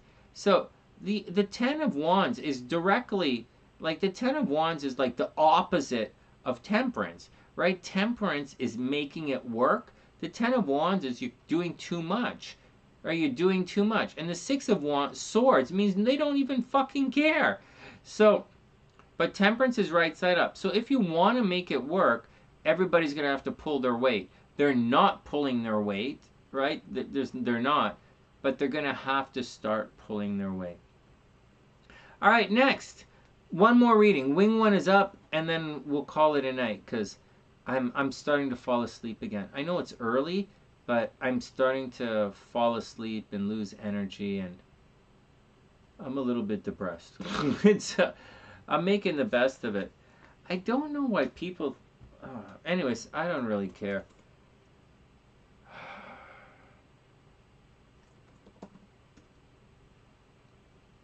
I do care, but there's nothing I can do about it. So, I think you just, you know, you just have to be at peace. It's about peace, guys. People don't want peace. They want, I don't know what people want, but they don't want peace. They want rapport. People don't want peace. People want rapport. They want to get along. They don't want peace. All right, next.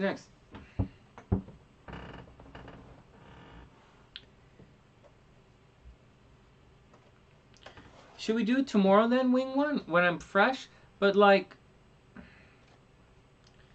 should we do it anyways? All right, I'm gonna save Wing One for tomorrow. I'm gonna save, and she'll be first up tomorrow. Cause I like having guys extra to do, and then I just set it up. All right, Wing One, we'll do it tomorrow. I seem to be psychic with with JM, but JM is like really psychic tonight. But my stuff is a little bit off. All right, we'll do it tomorrow. Yeah, can you guys see that as I was doing that Pam's reading, I started to lose steam. I want to keep my energy up these days. I don't want to sleepwalk again. I don't sleepwalk, but I'm falling asleep these days. So tomorrow, thanks Wing One. We'll do it tomorrow. You're in the description box. So tomorrow, so in the morning, we're going to be, so tomorrow I'm going for a run. And whenever I get anything sorted out, if I can have a normal fucking day, then the mornings, when I get, it should be, guys, I woke up at 8 o'clock today, and I didn't start my day till 2:30 in the after fucking noon. And so, there's one of those days. So, that's what's going on.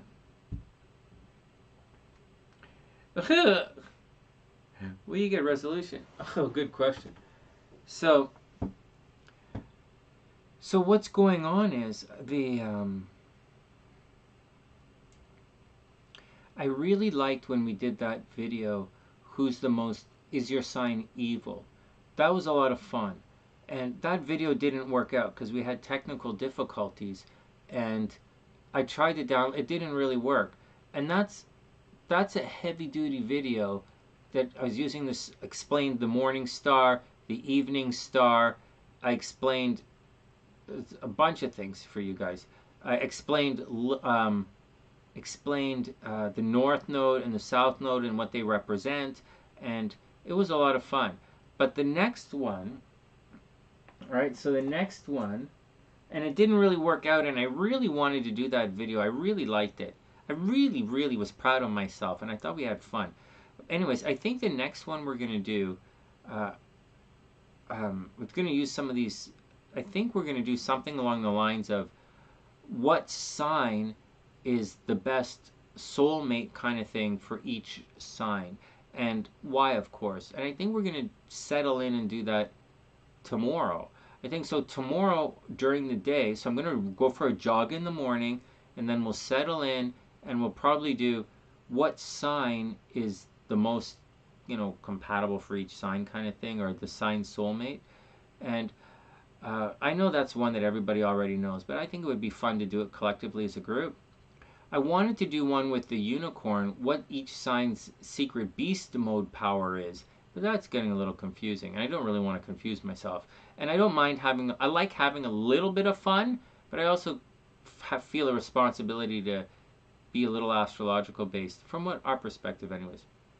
Also, I do want to do that thing about the economy and this thing about cusps that I saw, and the relation between certain planets switching signs and the nodes, and how that's affecting the world and the economy, because that's what we're going through right now. Astrologically, this recession that we're going through astrologically, and we'll look a little deeper, okay? When we look deeper, I might change my mind. But right now, this astrological thing we're going through is not as bad as the Great Depression. It's not. Is it as bad as some of the other ones we went through? Yeah, very much so. It very much is as bad as some of the other problem stock market crash kind of things we've had. And we're kind of due. But sometimes there's more to it than astrology. There's like humans making things worse for themselves. So it's not just a desperate act because of outside pressures. And it's not just a negative situation causing humans to react. Although it is. During the last couple of years, we had a change in, how people buy things, right? The internet has changed how we spend our money, right? So you don't have to, you could buy a car online now. You don't have to go there to a dealership to buy a car. So that puts dealerships in jeopardy. You do not, nobody goes to a record store anymore because they don't fucking exist, right? They're like maybe like one record store in every continent. I don't fucking know. But like they don't. Like so you can't go to a record store anymore. You get your music online now. So that destroyed that part of the economy. So actually it disappeared. It's gone. And so the same thing happened in the with the you know, the explosion of things like Amazon or Alibaba or whatever, the or like Etsy or Shopify or like, you know, whatever Facebook Marketplace, like it's destroying stores, right? And that's changing in the economy, and that's all astrological. But things like uh, low interest rates and like, you know, easy to borrow money and the government giving everybody like monster fucking deposits to go buy cars and houses, that's not normal. And although that perfect storm might have arrived astrologically as well, it didn't really. But having said that, the really negative aspects that led to the Great Depression or World War II, they're not necessarily present right now. So but you know, when you're in finance, there's a thing that says, well, I'm not a finance guy, I'm an economics guy. It's a difference, okay? It's difference. And so what goes up must come down. Like that's it. What goes up comes down. And if it's they say the gaps have to close. And this is like, I don't remember what else they say, just like astrology. I studied this shit like so fucking long. I studied this stuff before most of you guys, whatever. So, but like, it's got to do this, right? So it's a kind of a combination. It's a little bit tricky where real life or free will is so usually the astrology is fucking with the free will. But this time around, free will has really fucked over the astrology. So they're not really marching lockstep here. The mind, body, soul of the world that we're going through is out of touch with other things, you know, celestial forces, celestial, psychic, mumbo jumbo kind of forces. So everybody be cool with it. All right, guys, that's the action. Gemini Mars is trending on Twitter. Yeah, it is. Hey, but Pam, I can't figure out how to type. I can't figure out I tried that. Gemini Mars, but it's 2 words. I can't figure out how to make it trend. So, but that's the Mars retrograde. We'll be doing our thing on that. We'll do a thing in Gemini Mars for you guys soon enough. All right, next. Cece, your relationship's out of control. Oh no.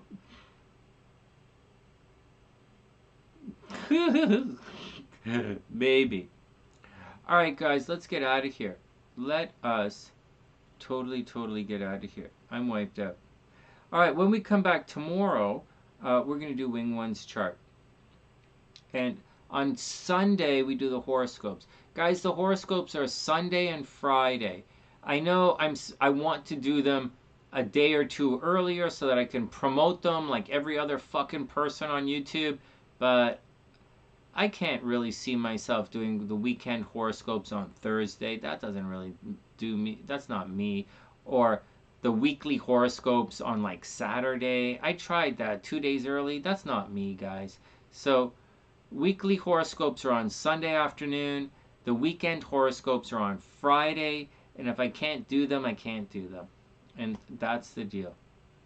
All right, guys, let's get out of here. And with that, please subscribe to the channel. Please subscribe to the channel.